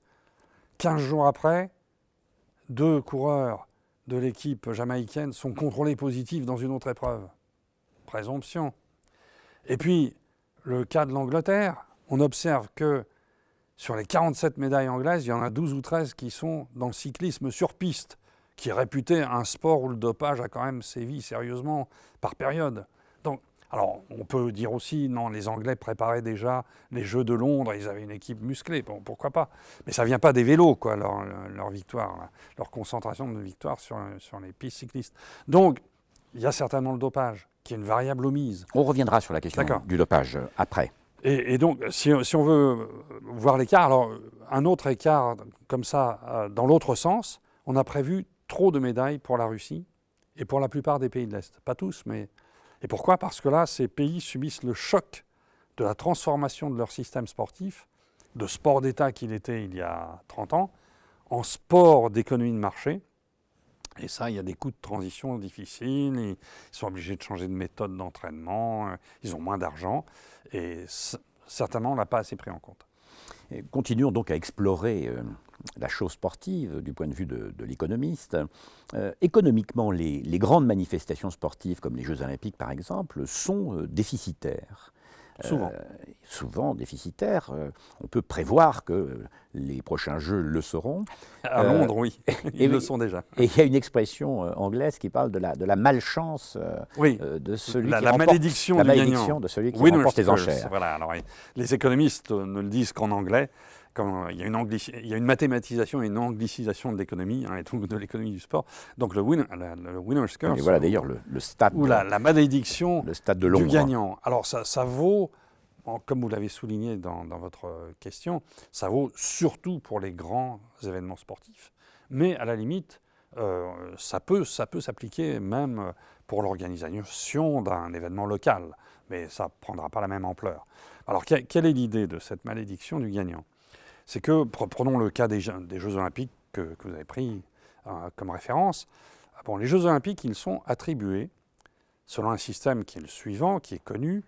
Le CIO dit, en 2012, on veut organiser la prochaine Olympiade, c'est tous les 4 ans, donc ça tombe en 2012. Qui est candidat ? Alors, avant les années 70 à la question qui est candidat, il y avait une dizaine de villes qui se précipitaient en disant on veut organiser les Jeux. Bon. Et puis dans les années 80, ça a changé parce qu'il y a eu un grand désastre qui sont les Jeux de Montréal, qui ont eu un déficit record, 1 milliard de dollars environ ou un peu plus. Et alors là, le nombre des candidats s'est réduit. Et en 1900, pour les Jeux de 84, le CIO a dû, alors qui était attribué vers la fin des années 70, le CIO a dû supplier une ville qui s'avère être Los Angeles d'accepter d'accueillir les Jeux. C'est la seule fois où le CIO a dû dire « s'il vous plaît, on veut une ville ». Parce que d'habitude, il y en avait plein, il y avait plein de concurrents. Et puis Atlanta ayant démontré qu'on pouvait ne pas être déficitaire, parce que les Jeux d'Atlanta n'ont pas été déficitaires, de nouveau les candidatures, le nombre des candidatures a augmenté. Et donc, aujourd'hui, il y a entre 5 et 10 villes selon les Jeux, qu'ils soient d'hiver, d'été, etc. Alors, qu'est-ce qui se passe ? Le CIO dit « Ah, vous êtes 5 ou 10 candidats. Bon, vous avez jusqu'à telle date pour me présenter un projet. Et on prendra le meilleur. » Enfin, en tous les cas, les 100 et quelques membres du CIO voteront sur l'une des villes, plutôt que les 3 autres, ou les 4, enfin Londres contre Paris, par exemple, voilà, ou Madrid. mais au vu des projets. Alors, il est parfaitement naturel, et ça s'appelle un processus d'enchère. Ça ressemble à un processus d'enchère. On ne met pas au vote toutes les 30 secondes, mais à la fin, il y a des gens qui vont voter en comparant la qualité des projets. Et donc les villes ont tout intérêt à présenter des projets qui apparaissent les plus, je dirais, mirobolants ou mirifiques. C'est-à-dire les plus beaux jeux possibles, parce que ça c'est ce que veut le CEO, les plus beaux jeux possibles, mais depuis Montréal, les plus beaux jeux qui coûtent le moins cher possible. Donc il y a une emphase qui est mise dans les études préalables sur les bénéfices, les résultats positifs des jeux, la beauté, la qualité des jeux. Mais d'un autre côté, il y a une sous-estimation systématique des coûts. Alors dans le cas de Londres, il est connu, comme c'est avéré, je peux le dire, c'est déjà médiatique, donc ce n'est pas un scoop. On n'avait pas compté le coût des Paralympiques dans le dossier de Londres. Ah oui, mais les autres villes avaient mis les Paralympiques. Ça coûte les Paralympiques, c'est pas énorme, mais ça coûte. On n'avait pas compté la TVA, tiens, on avait oublié la TVA dans le bilan des Jeux de Londres. Et Londres a gagné. Alors, je précise tout de suite, Londres n'a pas gagné, n'a pas remporté l'organisation des Jeux de 2012 uniquement pour des raisons économiques. Sébastien Coe et d'autres membres du comité de candidature londonien étaient des lobbyistes plus compétents que les Français en matière de lobbying, etc. Il y avait d'autres choses. Mais ce que je viens de raconter sur Londres se répète de jeu en jeu.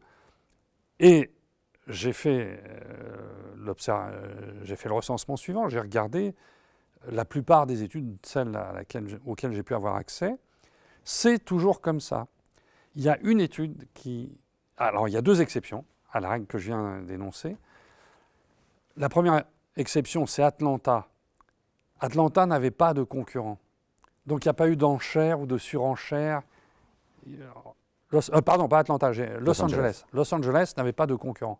Donc, Los Angeles n'a pas eu à surenchérir sur la qualité ou sur les coûts de son projet. Donc, tout s'est bien passé. Ils n'ont pas gonflé le projet, ils ont pu le réaliser tel qu'ils l'avaient annoncé. Par contre, toutes les autres villes gonflent les projets, gonflent dans le positif et déflatent, si je puis dire, le négatif. Et la ville qui l'obtient, eh bien, se retrouve dans la situation suivante. Elle a fait une grosse baudruche. Ah oui, mais maintenant, la baudruche se dégonfle, il faut passer à la réalité. À Londres, la baudruche, c'est 5 fois plus que... Voilà, c'était 5 fois plus beau que ça ne va être. Mais quand on voit cette image, ce qui est intéressant, c'est qu'il n'y a pas que des coûts économiques, il y a aussi des coûts environnementaux. Absolument. Regardez les effets sur la ville, c'est absolument dévastateur. Bien sûr, bien sûr. Et des coûts sociaux. Tout à fait. Alors, par exemple, le seul exemple, j'allais vous dire, il y a une seule étude qui a annoncé que les Jeux seraient déficitaires. Elle concerne les Jeux d'Albertville 92. Elle a été l'œuvre d'une équipe d'universitaires lyonnais et grenoblois dont je faisais partie, que j'animais, et on a annoncé un déficit. Notre étude a évidemment été boycottée par tous les médias, mais après les Jeux, j'ai été appelé au ministère des Sports pour dire on a une ardoise de 250 millions de francs, si vous avez des idées, on est preneur. Voilà. Donc il y a eu un déficit de 250 millions. Là, nous sommes toujours dans le déficit économique. Parlons du déficit environnemental. Ils sont liés. Ils sont liés parce qu'une des raisons du déficit, d'Albertville, il y en a plusieurs, hein, mais l'une des raisons, c'est notamment la piste de bobsleigh. La piste de bobsleigh s'est avérée à la fois coûteuse parce qu'elle passait dans le vide. Elle n'était pas tout enterrée, elle passait sur des endroits dans le vide, au-dessus de la tête des spectateurs, ce qui n'était pas bien du point de vue du spectaculaire.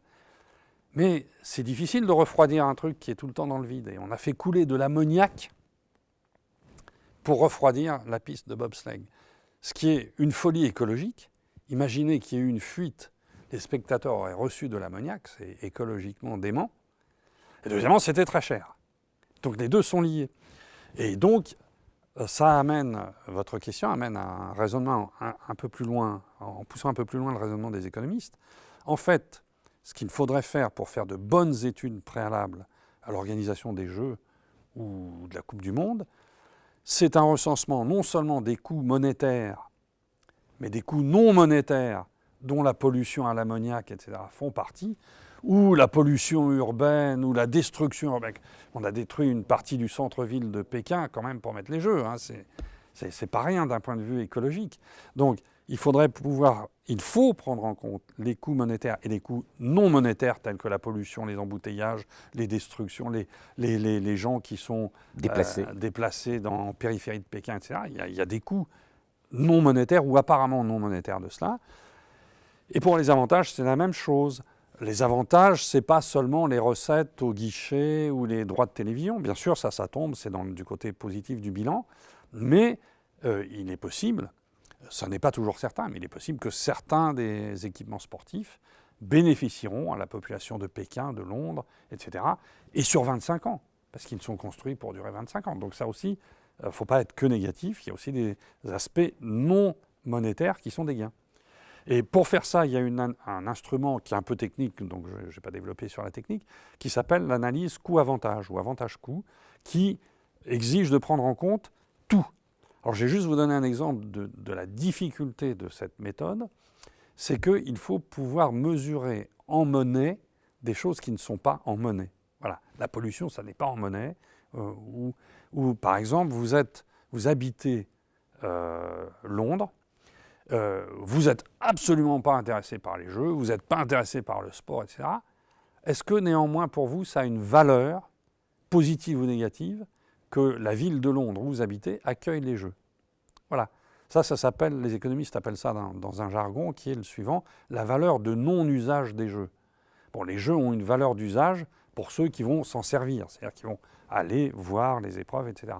Mais il y a des gens qui, à Londres, ne sont pas intéressés du tout par les jeux, mais peuvent estimer que c'est utile pour Londres, pour la réputation de Londres, pour ce que l'on veut, ou pour eux-mêmes, que Londres accueille les jeux. Et alors, pour capter ça, c'est très difficile. On fait des analyses, les économistes ont mis au point une méthode qui s'appelle l'analyse du consentement à payer. C'est-à-dire, on va prendre un échantillon de la population de Londres, qui ne sont pas sélectionnés comme étant des sportifs, plutôt des non-sportifs, et on va aller leur demander, voilà, combien êtes-vous prêts à payer pour que Londres ait les Jeux? Donc quelqu'un qui n'a aucun intérêt ni dans le sport, ni dans le fait que Londres ait les Jeux pour quelque raison que ce soit, il va dire, moi je suis prêt à payer 0. Voilà, bon, il paye 0. Il y a même des vachards qui disent, moi je suis prêt à payer pour que Londres ne les ait pas. Ah, ça, c'est parce qu'on va avoir des embouteillages, des machins. Bon. Et puis la plupart des gens disent, ah oui, ça serait quand même bien pour Londres de l'avoir, donc je suis prêt à payer 5 livres sterling ou 12, etc. Mais évidemment, il y a un biais. C'est une méthode, elle est intéressante, puisqu'elle permet de révéler ce que les gens qui ne sont pas directement impliqués dans l'événement sont prêts à payer. Mais il y a un biais, il y a une hypothèse derrière ça, c'est que les gens vont faire des réponses vraies. Ils ne vont pas avoir un comportement stratégique. Or, en fait, les gens que vous interrogez vont être tentés d'avoir un comportement stratégique parce qu'ils vont se dire, si je réponds que je suis prêt à payer 5 livres sterling, le maire de Londres, paf, il va nous foutre une taxe de 5 livres sterling. Donc j'ai intérêt à répondre moins, je vais répondre 2 seulement, ou même 0, alors qu'en fait, je devrais répondre 5. Alors pour cette raison, après, on donne des questionnaires où on leur donne des intervalles entre 5 et 10. Enfin, on essaye de canaliser cette difficulté, mais il y a une difficulté. Mais néanmoins, la méthode est intéressante. Alors, ce que vous dites illustre assez bien la difficulté d'articuler des schémas quantitatifs avec des exigences qualitatives. Voilà. On essaye de quantifier le qualitatif, mais c'est méthodologiquement parfois délicat. Alors, j'aimerais qu'on aborde d'autres marchés, parce qu'il y a le marché des produits dérivés, par exemple, du sport. Ce n'est pas la même chose, que ce soit les émissions de télévision, le sponsoring, les paris sportifs. Alors, le travail économique, etc., qu'est-ce qu'il nous apprend? De nouveau, il permet de voir quelle est l'offre, quelle est la demande et un peu comment ça fonctionne. Alors, d'abord, produits dérivés. En effet, pendant très longtemps, comme je vous le disais tout à l'heure, le produit principal, c'était le match consommé dans le stade ou l'épreuve sportive dans un site aménagé. Voilà. Maintenant, on peut se demander quel est le vrai produit dérivé aujourd'hui, parce que les recettes de la télévision sont plus grandes que les recettes au guichet. Donc l'ancien produit principal est en position de dérive, si je puis dire. Mais restons dans l'appellation classique, donc un premier produit dérivé, c'est je peux dériver de la tenue d'un match de foot, je peux dériver d'autres produits que le seul fait d'asseoir des gens sur des sièges dans le stade. Voilà. Alors le principal, en termes de chiffre d'affaires, c'est la télé. Et alors là, les économistes ont mis un certain temps à bien décortiquer cette question, parce que ce produit dérivé met en fonction deux marchés, enfin, ou deux types de marchés. Il y a d'abord ce qu'on appelle le marché des émissions sportives.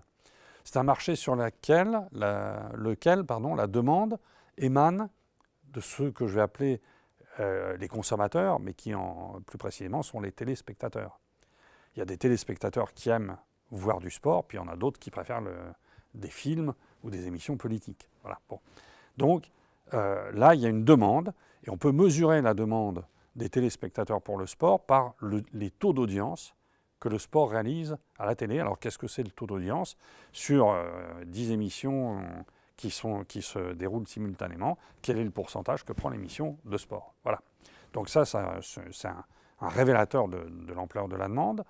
Et puis, du côté de l'offre, qui offre sur ce marché-là des images en mouvement sur un écran de télévision, ce sont des chaînes de télévision.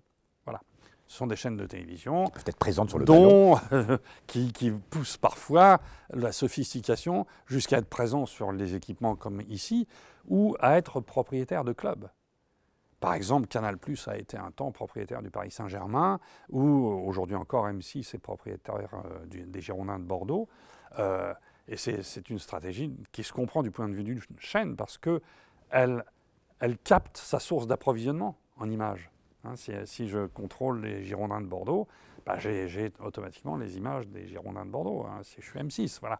Donc ça, c'est un premier marché. Et puis il y a un second marché qui est le marché des retransmissions sportives. Mais sachez que la plupart des émissions sportives, entre 75 et 85% des émissions sportives, sont des retransmissions. Mais le marché des retransmissions, il ne met pas en jeu les téléspectateurs. Il met en jeu, d'un côté, les chaînes de télévision qui demandent des événements à retransmettre, Roland-Garros, que sais-je. Et puis, de l'autre côté, il y a des organisateurs de spectacles sportifs qui proposent leurs matchs de foot, leurs tournois de tennis à retransmettre. Et pour cela, ils demandent qu'on leur paye des droits de retransmission, qui vient tout simplement, je vous donne le droit, à vous, chaîne de télévision, de retransmettre, mais vous me donnez un peu d'argent. Bien sûr. Et il y a les articles de sport aussi dans les produits dérivés. Alors les produits, je les appellerai peut-être pas dérivés, mais peu importe l'appellation. Ils dérivent bien, d'une certaine façon, ils dérivent bien du fait qu'il y a des gens qui pratiquent du sport. Pas du fait qu'ils le regardent, mais du fait qu'ils pratiquent. Alors soit à haut niveau, comme sur l'image, soit les pratiquants dont on parlait tout à l'heure sur le marché pratique. Et donc là, il y a aussi une demande de la part des ménages, qui est une demande assez curieuse pour un économiste, parce que c'est une demande très très différenciée. Vous n'allez pas prendre le même article de sport pour faire du ski ou pour jouer au tennis. D'un autre côté, c'est une demande assez versatile. Chaque année, les chiffres d'affaires ne croissent pas nécessairement de manière homothétique pour tous les articles de sport, car en effet, il y a des phénomènes de mode. Il y a des moments où, le judo est à la mode, d'autres moments c'est le tennis, d'autres moments c'est le ski. Et donc c'est une demande assez peu prévisible. Et ça pose beaucoup de problèmes du côté de l'offre aux firmes. Bon, pas aux grandes firmes, Adidas, Nike, etc., couvrant des parts énormes du marché mondial ou national, ne sont pas trop gênés par ces fluctuations du marché. Mais pour beaucoup de produits très spécialisés, c'est un problème. C'est un problème si, le parapente est à la mode, il faut produire plus de parapentes. Mais les parapentes, ce n'est pas des millions de parapentes qu'on produit par an. Donc il faut que les firmes s'adaptent à l'ampleur de la demande. Et puis imaginons que du jour au lendemain, le parapente soit... Alors ça a été le cas un peu du ski. Le marché du ski au début des années 90, du ski classique, comme vous en avez peut-être fait, en tous les cas comme moi j'en ai fait, il y a une chute des ventes considérable en raison de deux autres produits qui sont apparus sur le marché. D'abord le snowboard, qui a pris toute une partie du marché. Alors, les ventes des snowboards a grimpé énormément, mais les ventes de ski ont diminué. Et puis après, le ski parabolique, qui a peu à peu remplacé le ski classique. Voilà. Donc, même pour un produit dont le marché est assez grand comme le ski, c'est un peu imprévisible parce qu'il y a les effets de mode, il y a les innovations. Alors, une autre caractéristique de ce marché des articles de sport, c'est que c'est un oligopole. C'est-à-dire le nombre des concurrents, notamment au niveau mondial, n'est pas très grand. Ça met en jeu des modalités de concurrence différentes. Parce que la concurrence, classiquement, pour un économiste et même pour le citoyen, c'est quelque chose qui joue sur les quantités et les prix. On va baisser ou augmenter les prix, on va en vendre plus ou moins. Voilà, bon. Or, dans les oligopoles, la concurrence, elle est différente. C'est une concurrence qui ne passe pas par les prix, justement. Dans un marché qui serait concurrentiel, si je veux vous piquer une part de votre marché, qu'est-ce que je fais? Je baisse mes prix. Les gens viendront m'acheter mes chaussures à moi et pas vos chaussures à vous. Voilà. Ça, c'est la concurrence selon l'entendement standard. Mais les marchés des articles de sport ne sont pas standards, ils sont oligopolistiques. Oligo, ça veut dire peu nombreux du côté de l'offre. Monopole, il n'y en a qu'un. Oligopole, ils sont peu nombreux. Ils sont plusieurs, mais peu nombreux. Alors, ils ne se font pas de concurrence par les prix. Parce que imaginez qu'Adidas baisse le prix de ses chaussures. Que va faire Nike? Les stratèges de Nike vont dire, attendez, Adidas, là, il baisse ses prix, c'est pour nous piquer une part de notre marché. Qu'est-ce qu'on fait? On baisse les prix immédiatement. Et comme ils nous ont attaqués, on va même les baisser davantage que n'a fait Adidas initialement. Ça, en économie, ça s'appelle une guerre de prix, ou une guerre des prix. Et la théorie économique démontre que l'issue de la guerre des prix, c'est la disparition successive des concurrents. Et à la fin, on arrive soit à un duopole, il n'en reste plus que deux, soit même un monopole. C'est celui qui avait les coûts les plus faibles, qui a pu encaisser toutes les baisses de prix. Les autres ont fait faillite et lui, il reste tout seul. Et comme il y a des économistes qui travaillent chez Adidas, chez Nike, ils savent que c'est très dangereux. On ne va pas toucher au prix. D'ailleurs, les prix des articles de sport ne baissent jamais, ils augmentent. Quand ils bougent, c'est plutôt à la hausse, mais en général, ils baissent très rarement à la baisse. Et donc, les armes de la concurrence, c'est autre chose. C'est la différenciation des produits. Alors ça, on fait beaucoup de pubs. Moi, mes skis sont plus beaux que les vôtres parce qu'ils ont une couleur huile d'olive et ils sont vernis. Ah, super. Bon, en fait, ils skient comme les autres, mais différenciation des produits. Diversification de la production. Je vois que le marché du ski s'effondre. Je suis Rossignol. Je passe aux raquettes. Je me mets à produire des raquettes. Innovation. Donc, je change les matériaux de mes produits. Et il y a un type d'innovation très, très particulier dans le sport. Et je dois cette idée à un sociologue, donc je lui rends hommage. C'est Pocciello, que je citais tout à l'heure, Christian Pocciello. Pocciello avait remarqué qu'on crée des produits pour euphémiser les pratiques sportives. Et donc, moi, j'en ai déduit la notion de innovation d'euphémisation. Alors, qu'est-ce que c'est que ce barbarisme apparent? Probablement pas pour un philosophe, mais le citoyen moyen ne parle pas d'euphémisation tous les jours. Eh bien, c'est de rendre l'effort sportif beaucoup plus accessible à des gens pour qui il est difficile. Donc, par exemple, vous voulez faire apprendre, vous voulez enseigner à faire du ski à quelqu'un, si vous lui mettez des skis de 2 mètres de long, il va être très mal. Si vous lui mettez des skis qui sont longs comme des patins, il ne va pas tomber très souvent.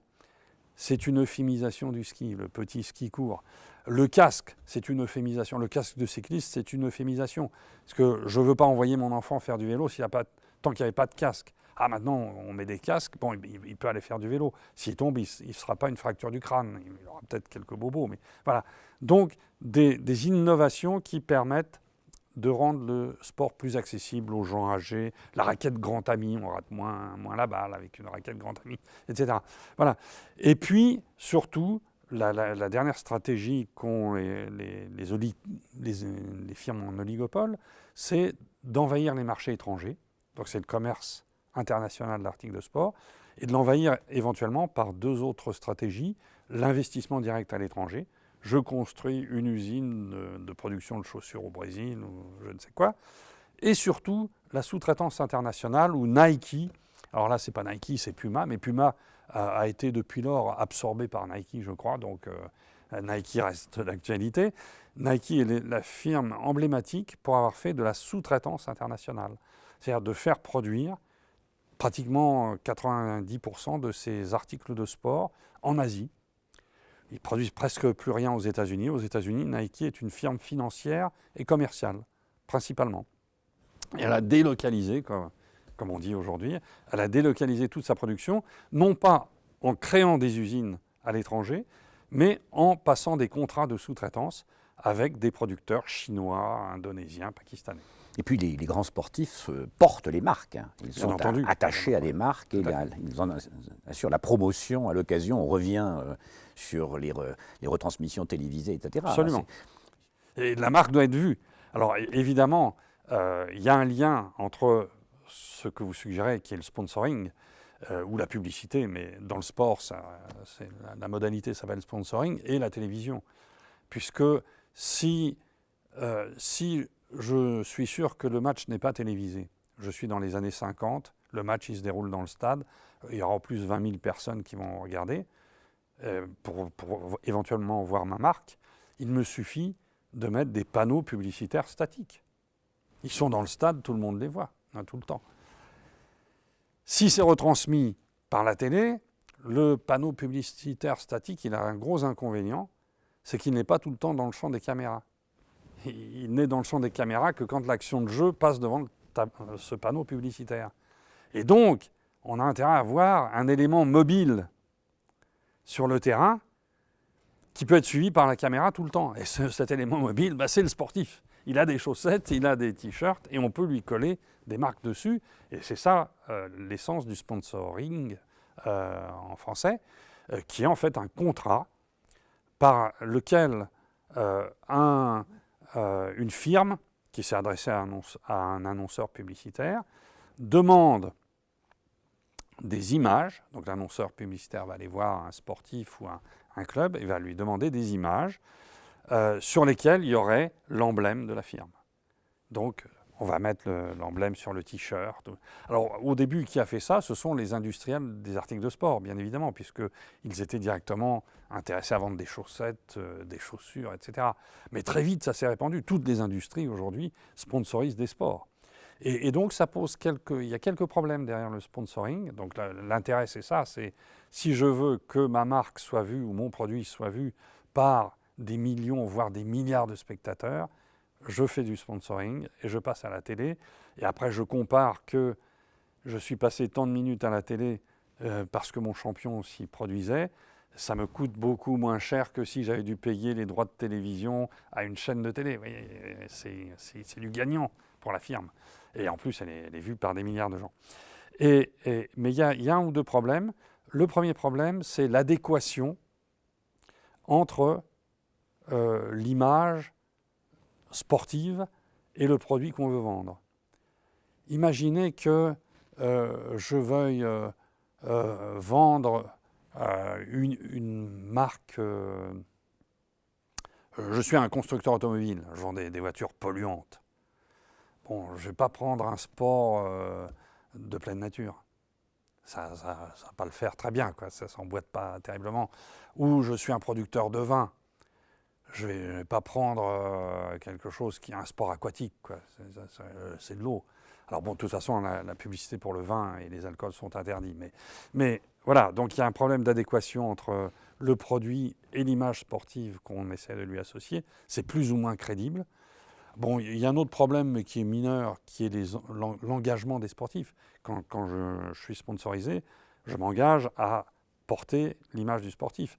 Alors c'est pour ça que lorsqu'une équipe nationale gagne parfois un tournoi avec un autre sponsor que celui de mon club, je me drape dans le drapeau américain pour qu'on voit que mon sponsor privé et pas le sponsor de l'équipe nationale. Bon, des choses comme ça. Et puis le grand problème du sponsoring, c'est un problème très connu des économistes qu'on appelle le problème du passager clandestin ou free rider en anglais. Il y a des gens qui essayent de profiter de choses sans payer. Par exemple, je sais que le train arrive à telle heure, je ne prends pas de billet mais je monte dedans. Je suis un passager clandestin. Voilà, ça vient de là. L'idée vient de là. Or, dans le sponsoring, l'idée, elle se transcrit de la façon suivante. Il y a un sponsor officiel des Jeux. Exemple, Nike, il a payé 30 millions pour les Jeux de 1996. Voilà. OK ? avant le départ du 100 mètres des Jeux de 96, il y a Linford Christie, qui est un sprinter anglais, qui va d'ailleurs gagner, je crois, la finale, qui accepte de donner une interview, rémunérée, évidemment. Et il arrive à l'interview avec des lentilles de contact, au lieu de lunettes, avec des lentilles de contact, dans lesquelles on voit, incrusté sur la lentille, l'emblème de Puma, concurrent de Nike. Puma, il a payé 0. Il passe à l'écran, à la télévision, des Jeux de 96, alors que Nike se ronge les sangs parce qu'ils ont payé 30 millions, ils n'y passent pas. Voilà. Ce phénomène, cette stratégie de Puma dans ce cas-là avec Linford Christie, s'appelle ambush marketing, marketing d'embuscade. Enfin, c'est du piratage, quoi. Et en économie, ça s'appelle un problème de passagers clandestins. Voilà. Nous avons parlé jusqu'à maintenant du sport en général. On peut peut-être envisager maintenant plus particulièrement la question du sport professionnel.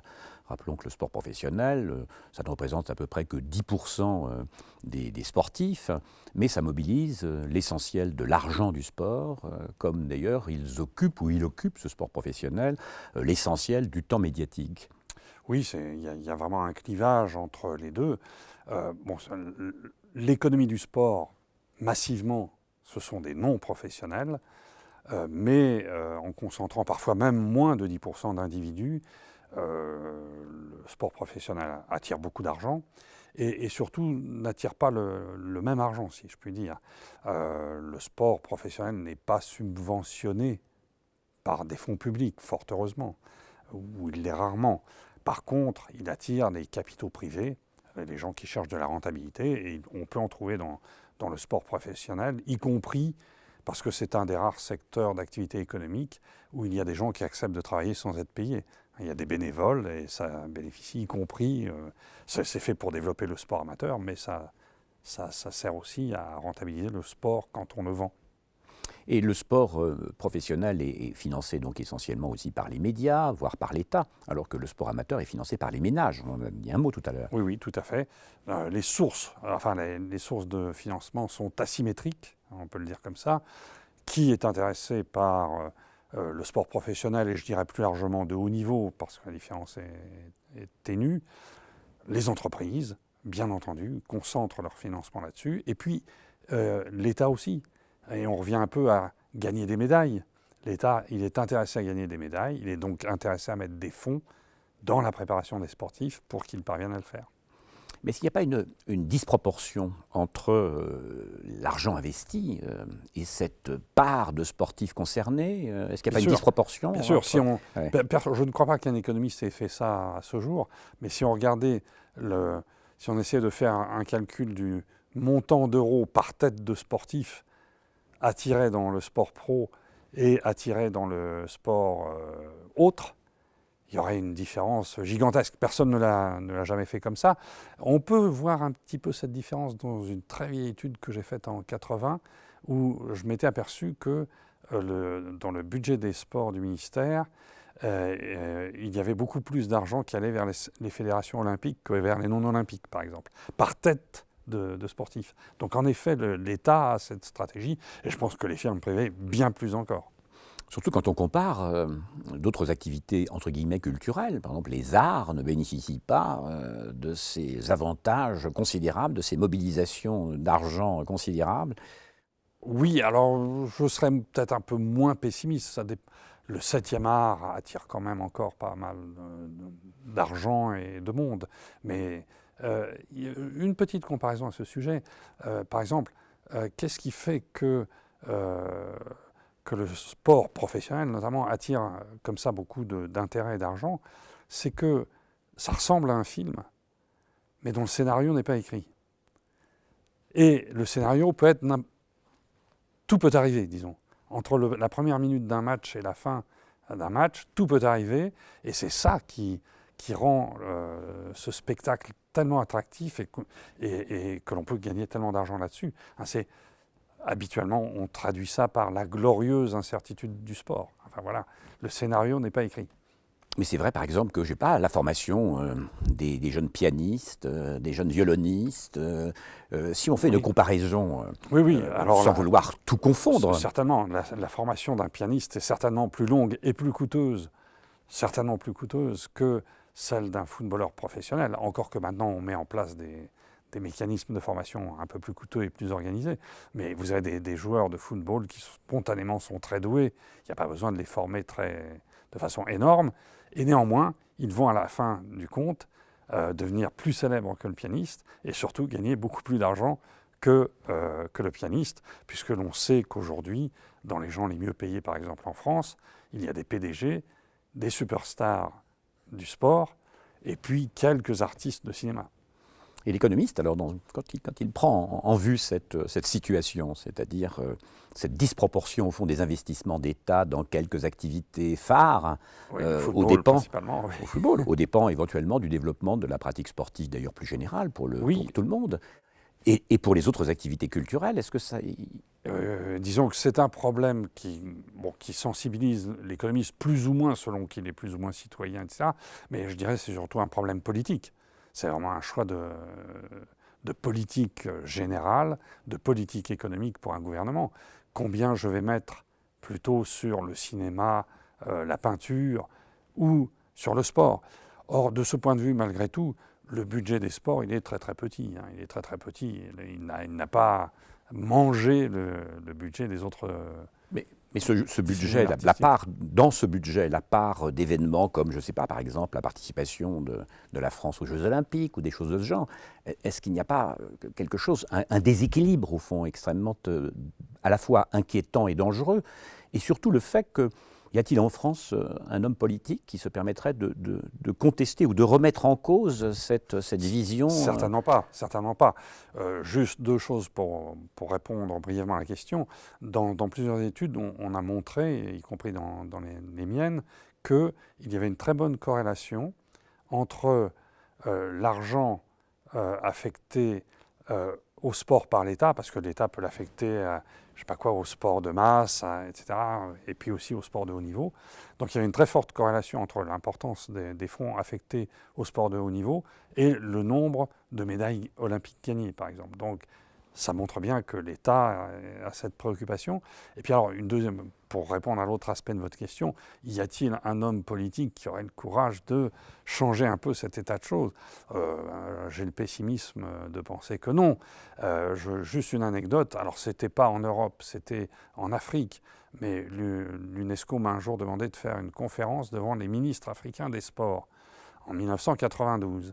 Et j'ai suggéré que pour développer le sport en Afrique, les ministres en question auraient mieux fait de mettre plus d'argent dans le sport pour tous, pour le dire brièvement, et dans les équipements sportifs pour tous, plutôt que dans la recherche de gains de performance dans les compétitions internationales. 50 ministres ont pris la parole sur le thème « Comment un représentant du pays de Pierre de Coubertin est-il capable de nous faire une telle suggestion ?» Voilà, donc...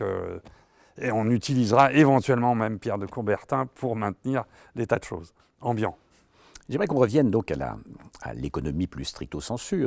L'économie du sport, c'est une économie appliquée. Et vous aimez dire que le seul concept théorique qui produit cette économie appliquée, c'est celui d'équilibre compétitif et non d'équilibre économique. Vous pourriez nous expliquer cela ? Oui, tout à fait. Les premiers modèles américains qui se sont développés en économie du sport ont démontré mathématiquement, ce que je ne ferai pas ici, que l'équilibre économique, c'est-à-dire la situation qui correspond au profit maximum pour la ligue et pour les clubs, n'est pas mathématiquement le même point que celui qui correspond à un équilibre de la compétition, c'est-à-dire à un équilibre entre les forces sportives des différentes équipes. Et ça, c'est une sorte de dilemme. C'est un peu ennuyeux pour les économistes d'avoir trouvé ce résultat. Pourquoi ? Parce que, en même temps, les économistes pensaient, et comme beaucoup de gens d'ailleurs, pas seulement les économistes, que plus la compétition est équilibrée, plus elle est incertaine, plus il y a de suspense, et plus ça va attirer de spectateurs. Et donc la théorie économique, à la fois, crée un concept intéressant, mais était un peu mise en difficulté. Alors quel est le moyen d'en sortir ? Eh bien, les Américains, qui sont pourtant plutôt des économistes libéraux, ont dit « Ah ben oui, il y a une solution, c'est la régulation. on va réguler. On ne va pas laisser tout aux forces du marché, parce que si on laisse la compétition sportive aux forces du marché, on aura le maximum de profit. Illustrons cette image, c'est un match de la Nouvelle-Zélande particulièrement déséquilibré. Contre le Japon, c'est ça, je crois, oui. Avec un score de 83-7. Nous sommes là, l'illustration de la limite du modèle. Voilà, et on peut se poser la question, qui est intéressé par un match gagné par 80 points à 3 points, quoi, ou quelque chose de ce genre. L'écart des forces sportives est tel que ça ne devrait pas attirer des spectateurs si nombreux. Alors voilà, donc on a ça. Alors pour combler cet écart entre ce qui serait équilibré d'un point de vue sportif et ce qui rapporte le plus d'argent, c'est-à-dire l'équilibre économique, les Américains ont décidé, dans leur sport professionnel, de réguler la Ligue, l'activité de la Ligue. C'est-à-dire, à la limite, de planifier. J'ai écrit un article quelque part disant que le sport américain est le seul secteur économique aux États-Unis qui est quasiment socialiste. Pourquoi ? Parce que, pour rééquilibrer les forces entre les équipes, il y a un système de redistribution de toutes les recettes entre les équipes. Donc, par exemple, les droits de télévision, mais aussi les recettes au guichet, tout ça est partagé entre les équipes. Et ensuite, il y a des règles terriblement contraignantes sur l'embauche. Il y a tout d'abord ce qu'on appelle la rookie draft. C'est-à-dire tout nouveau joueur entrant dans la Major League Baseball est mis sur une liste. Il est classé d'après ses mérites sportifs sur une liste. Et les clubs sont obligés de choisir les joueurs qui sont sur cette liste dans l'ordre inverse de leur classement en championnat l'année dernière. Pourquoi ? Parce que, ce faisant, le club qui a fini dernier, il va choisir en premier, il va prendre le meilleur joueur de la liste. Le club qui était avant-dernier choisira le deuxième joueur meilleur sur la liste. Et quand le champion de l'an dernier viendra choisir, il lui restera les plus mauvais joueurs, enfin, ou les moins bons. Voilà, ça doit rééquilibrer les forces sportives. Pour la même raison, on a inventé dans les ligues nord-américaines la fameuse salary cap, c'est-à-dire le plafonnement salarial. Pourquoi ? On va plafonner la masse salariale des clubs pour que les plus riches ne puissent pas attirer tous les meilleurs joueurs en promettant les salaires les plus élevés. Donc ça doit contribuer à rééquilibrer. On a inventé la luxury tax, c'est-à-dire les clubs qui dépensent trop en salaire sont finalement taxés et le produit de cette taxe est redistribué aux clubs qui, eux, ont des masses salariales plus faibles. Donc aux États-Unis, je comprends bien qu'il y a une sorte d'avancée planificatrice à cet égard, mais ce n'est pas le cas. Si vous prenez par exemple, je sais pas, le championnat de la Ligue anglaise, la compétition existe-t-elle encore ? Voilà, le concept d'équilibre compétitif n'est-il pas que il est remis en question assez régulièrement. Un peu opératoire.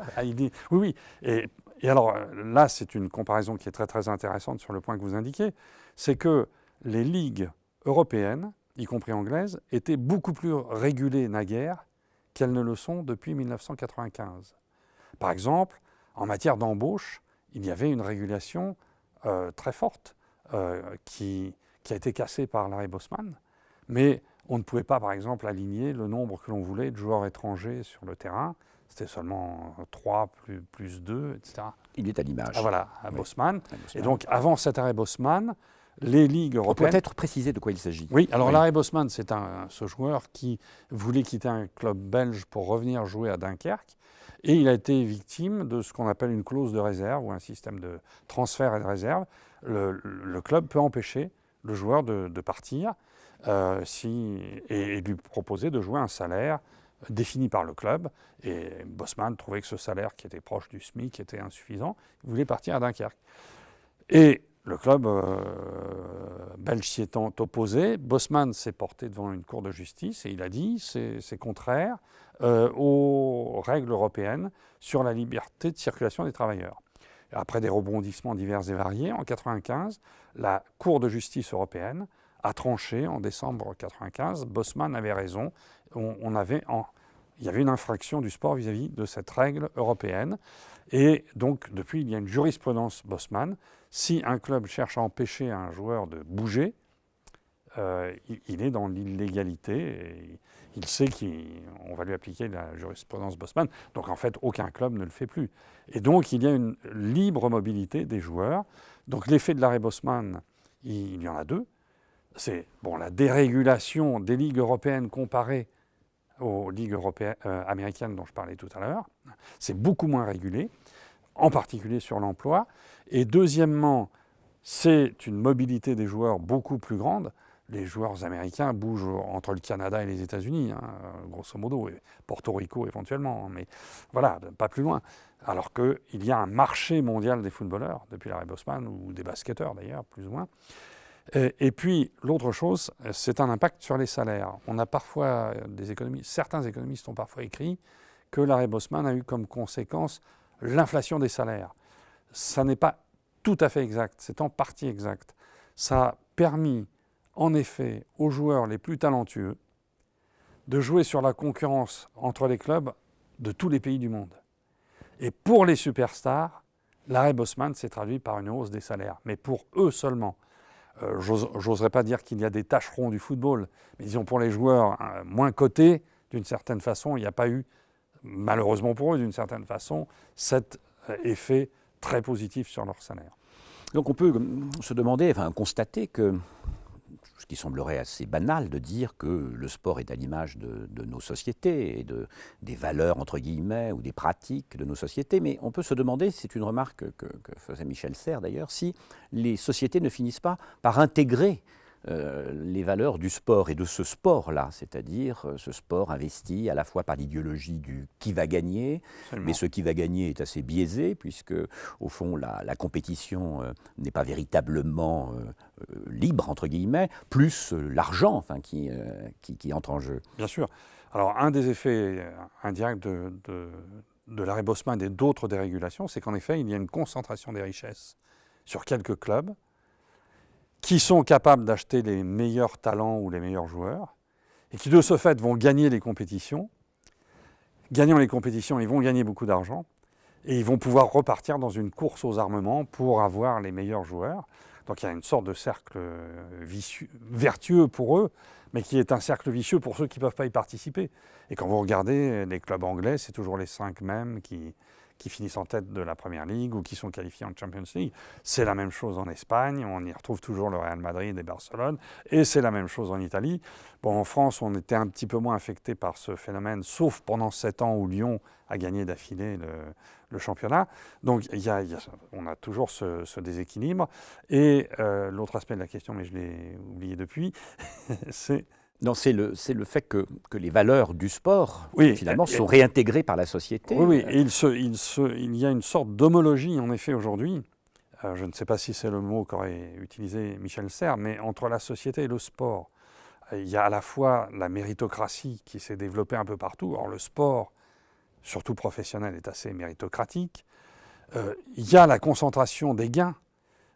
Par exemple, il y a eu un livre d'économie aux États-Unis qui a été écrit sous le titre « The Winner Take All ». C'est-à-dire le vainqueur gagne tout. Et le sport fonctionne dans cette logique. On essaye d'être le vainqueur. Pourquoi ? Parce qu'on ne gagnera pas tout, mais on gagnera la part la plus substantielle. Il faut être qualifié en Champions League parce qu'on va gagner beaucoup d'argent. Et la société fonctionne comme ça. La crise financière dans laquelle on est résulte également du fait que les banques, les traders, les spéculateurs sont des gens qui fonctionnent au winner take all. Je dois gagner mon pari sur le cours de l'euro ou je dois gagner mon pari sur les prêts aux ménages américains pour qu'ils s'achètent des logements et je vais moins m'enrichir, quoi qu'il arrive par ailleurs. Et c'est une logique, pour certains économistes dont je fais partie, qui est un peu désastreuse. Enfin, je veux dire, ça ne donne pas une vue de notre société et de son avenir qui soit très, très prometteuse, disons. Et on pourrait retrouver, là, mais en se plaçant au plan du sport professionnel, la division internationale du travail, les termes, je sais pas, les concepts d'exploitation, toute une logique finalement économique et sociale qui est à prendre en vue tout de même quand on est un économiste, ou même une approche socio-économique. Oui, tout à fait. Et je réagis avec 2 points très précis. Les économistes ont tendance, en tous les cas les économistes du courant dominant, dans lequel je ne m'inscris pas, mais sur ce point, on peut les reprendre. Ils mesurent la productivité des joueurs, c'est-à-dire combien de buts ils marquent, combien de spectateurs ils attirent, etc. Et ils comparent ça au salaire. Et on s'aperçoit qu'il n'y a pas toujours une égalité entre le salaire et la productivité d'un joueur. Les superstars gagnent beaucoup plus que leur productivité. On a parlé de Beckham au Paris SG, il aurait eu une productivité dérisoire. Il aurait eu un salaire maximal. Donc lui, il n'est pas exploité. Mais il y a le cas inverse. Il y a des joueurs qui ont une très grosse productivité, disons, supérieure à leur salaire. C'est le cas notamment d'un certain nombre de joueurs africains ou latino-américains qu'on importe dans les championnats européens. Et il y a un cas extrême d'exploitation, c'est l'exploitation des très jeunes joueurs provenant du tiers-monde. Puisque l'exploitation était telle que la FIFA a pris en 2001 une série de règles, dont l'une édicte que les transferts des joueurs mineurs de 18 ans, de moins de 18 ans, sont interdits. Et qu'est-ce qui se passe? Eh bien, il y a un marché noir, sans jeu de mots, des joueurs africains. Voilà. Rappelons pour illustrer cela quand même que certains joueurs sont cotés en bourse. C'est rare, plutôt les clubs. Il y a, je pense, des paris qui sont faits sur les joueurs. Je n'ai pas entendu dire qu'il y avait des joueurs cotés. En revanche, il y a des clubs qui sont cotés en bourse. Ça, c'est absolument certain. Il y a une vogue de la cotation des clubs en bourse qui était vers la fin des années 90, début des années 2000, au moment de la fameuse bulle financière Internet, soi-disant Internet. Vous avez une belle image. Hein. Ah voilà. Alors ça voilà votre joueur coté. Voilà. Lui il est vraiment coté parce qu'il est sur un billet. Voilà, sur un billet. Évidemment, ce billet n'est pas un vrai billet. D'abord, c'est un billet de la Banque de Russie parce que le financier du club anglais est un russe, un oligarque russe. Mais pourquoi pas d'ailleurs, on peut très bien imaginer. Oui. C'est une manière de le coter. D'ailleurs, je dirais que non plus Pasteur ou Fleming, mais un joueur de football. Il y a de fait une sorte de cotation implicite des joueurs de foot qui est que les revues publient tous les ans la liste des plus gros salaires. Et là, c'est indirectement une sorte de cotation. Mais ce n'est pas une cotation en bourse, c'est une cotation par les médias. Par contre, la cotation en bourse, ça existe pour des clubs, mais c'est une formule qui était très, très en vogue il y a une dizaine d'années. Malheureusement, la plupart des clubs cotés en bourse ont vu leur cours s'effondrer. La seule exception étant Manchester United. Et alors, on peut se poser la question pourquoi, et les économistes ont une réponse. Quel est le capital d'un club? Eh bien, dans la comptabilité d'un club, le capital, pour l'essentiel, c'est la valeur des joueurs. Or, la valeur des joueurs, c'est quelque chose qui n'est pas stable du tout. C'est ce qu'on appelle un capital intangible. Si le joueur se blesse, s'il se fâche avec son entraîneur, sa valeur va diminuer et la valeur du club va diminuer. Et donc sa cotation en bourse également. Je vais vous poser une question comme ça, un peu courte. Concernant la place de l'Inde, par exemple, l'Inde est une des très grandes puissances de demain, sinon déjà aujourd'hui. Or, la place de l'Inde dans le sport olympique, par exemple, ou dans le sport international, est une place faible. Alors, ma question, c'est, alors que la Chine, par contre, a un poids considérable, est-ce que, au fond, il manque quelque chose à l'Inde? Est-ce qu'il faut que l'Inde se conforme à ce modèle, qui est au fond un modèle que nous avons édicté? Le sport, c'est le sport spectacle et le sport professionnel à l'échelle de la planète, ou bien... Non, justement, l'Inde est un des pays... Enfin, il y a des pays qui, parce qu'ils sont très petits, très pauvres, etc., africains, ne se conforment pas au modèle dont on parle parce qu'ils ne le peuvent pas, tout simplement. Ils n'en ont pas les moyens. Mais l'Inde, si on reprend l'explication des médailles, a une énorme population. Son produit intérieur brut par tête est en train d'augmenter. C'est un des pays émergents. Donc c'est un pays dont un économiste pourrait penser spontanément qu'il devrait gagner beaucoup de médailles. Or, on constate que l'Inde gagne 3 à 4 médailles par jeu. Et donc ça veut dire qu'il y a d'autres déterminants. Il ne faut pas croire uniquement ce que racontent les économistes. Bien sûr, on a une rationalité. Mais l'Inde est un pays, à mon sens, qui n'a pas une stratégie olympique, par exemple. Et ils ont sans doute, il y a une politique sportive en Inde, mais il n'y a pas une politique qui vise, comme dans les pays européens ou dans un certain nombre de pays du monde, ou comme en Chine.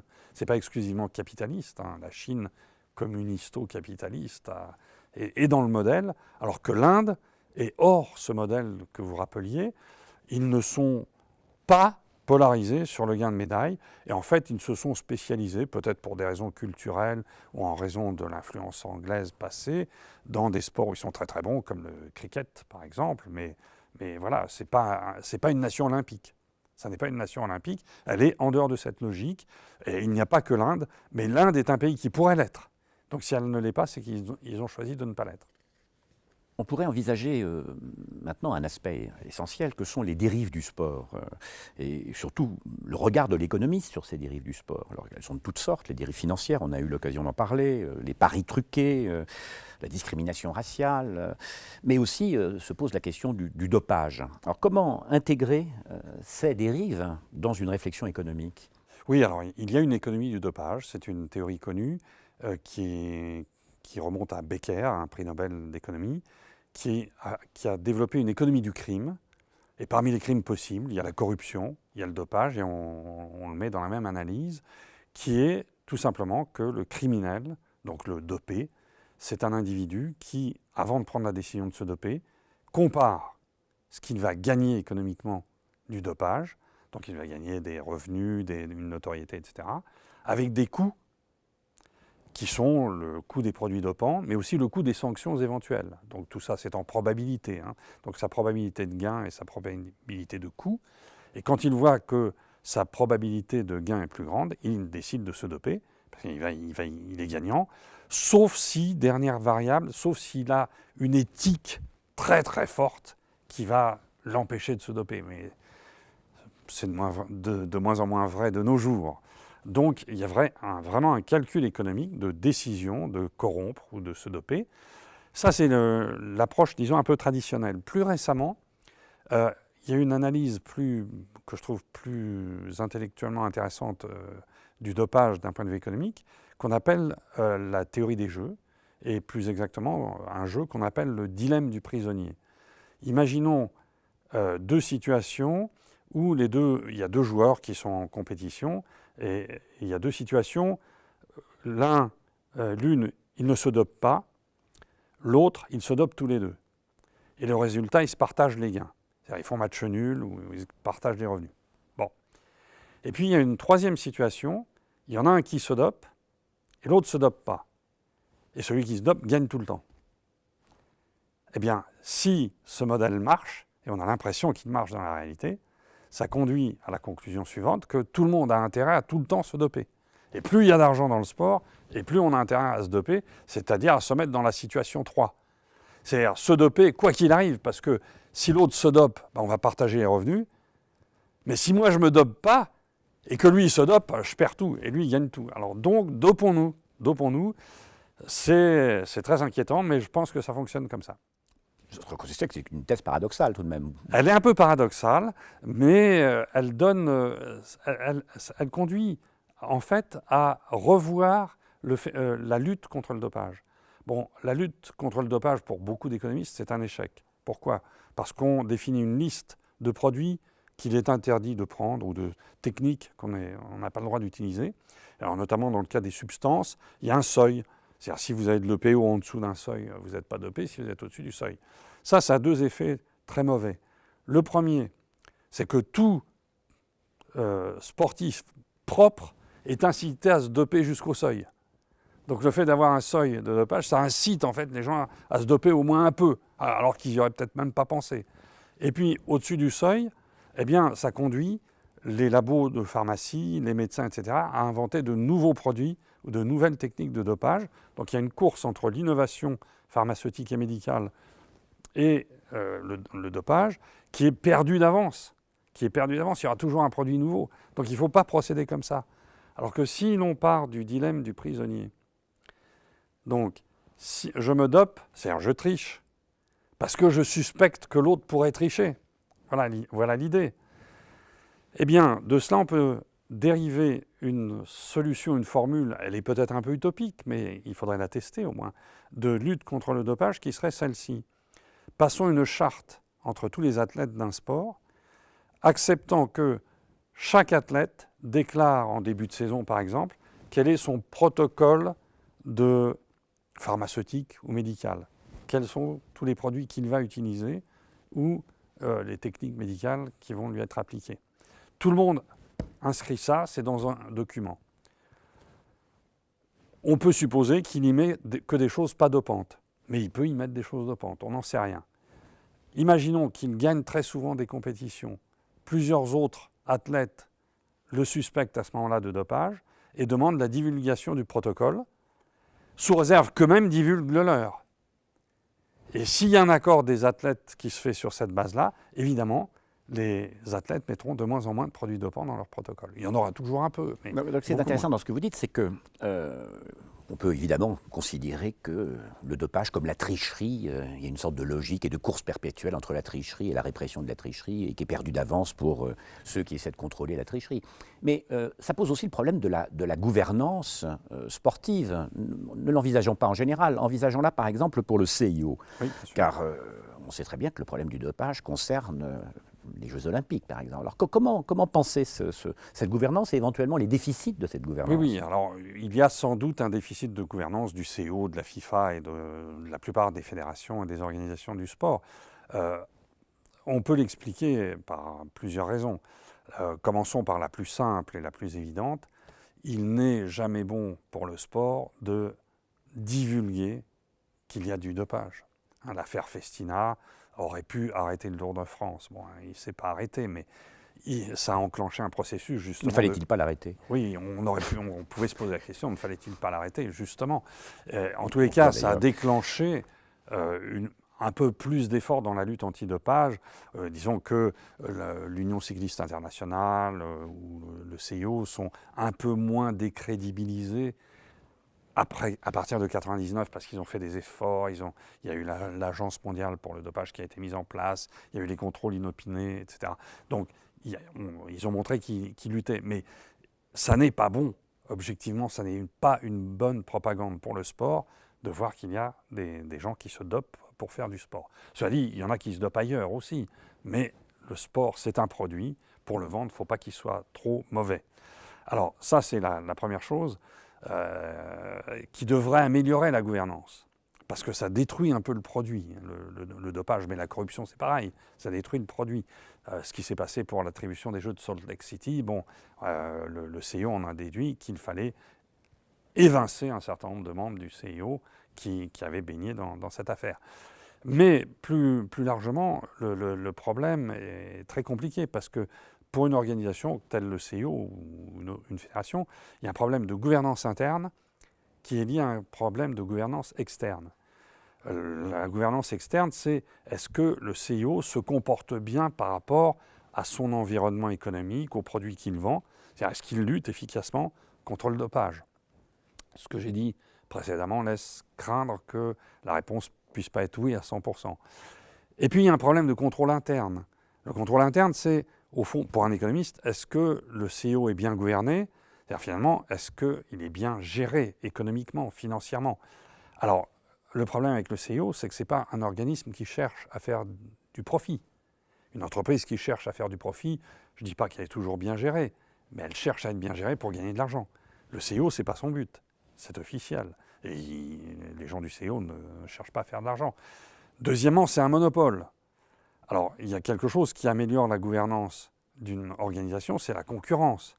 Parce que si vous avez un concurrent, que vous êtes mal géré en interne, vous allez être éliminé. Et puis maintenant, si vous êtes mal géré en externe, c'est-à-dire vous faites de la corruption, etc., de gens qui sont extérieurs à votre organisation, les concurrents vont se plaindre, vont vous intenter des procès, et vous allez arrêter de faire cette mauvaise gouvernance externe. Or, ça, le CIO, il n'a pas de concurrent. C'est un monopole.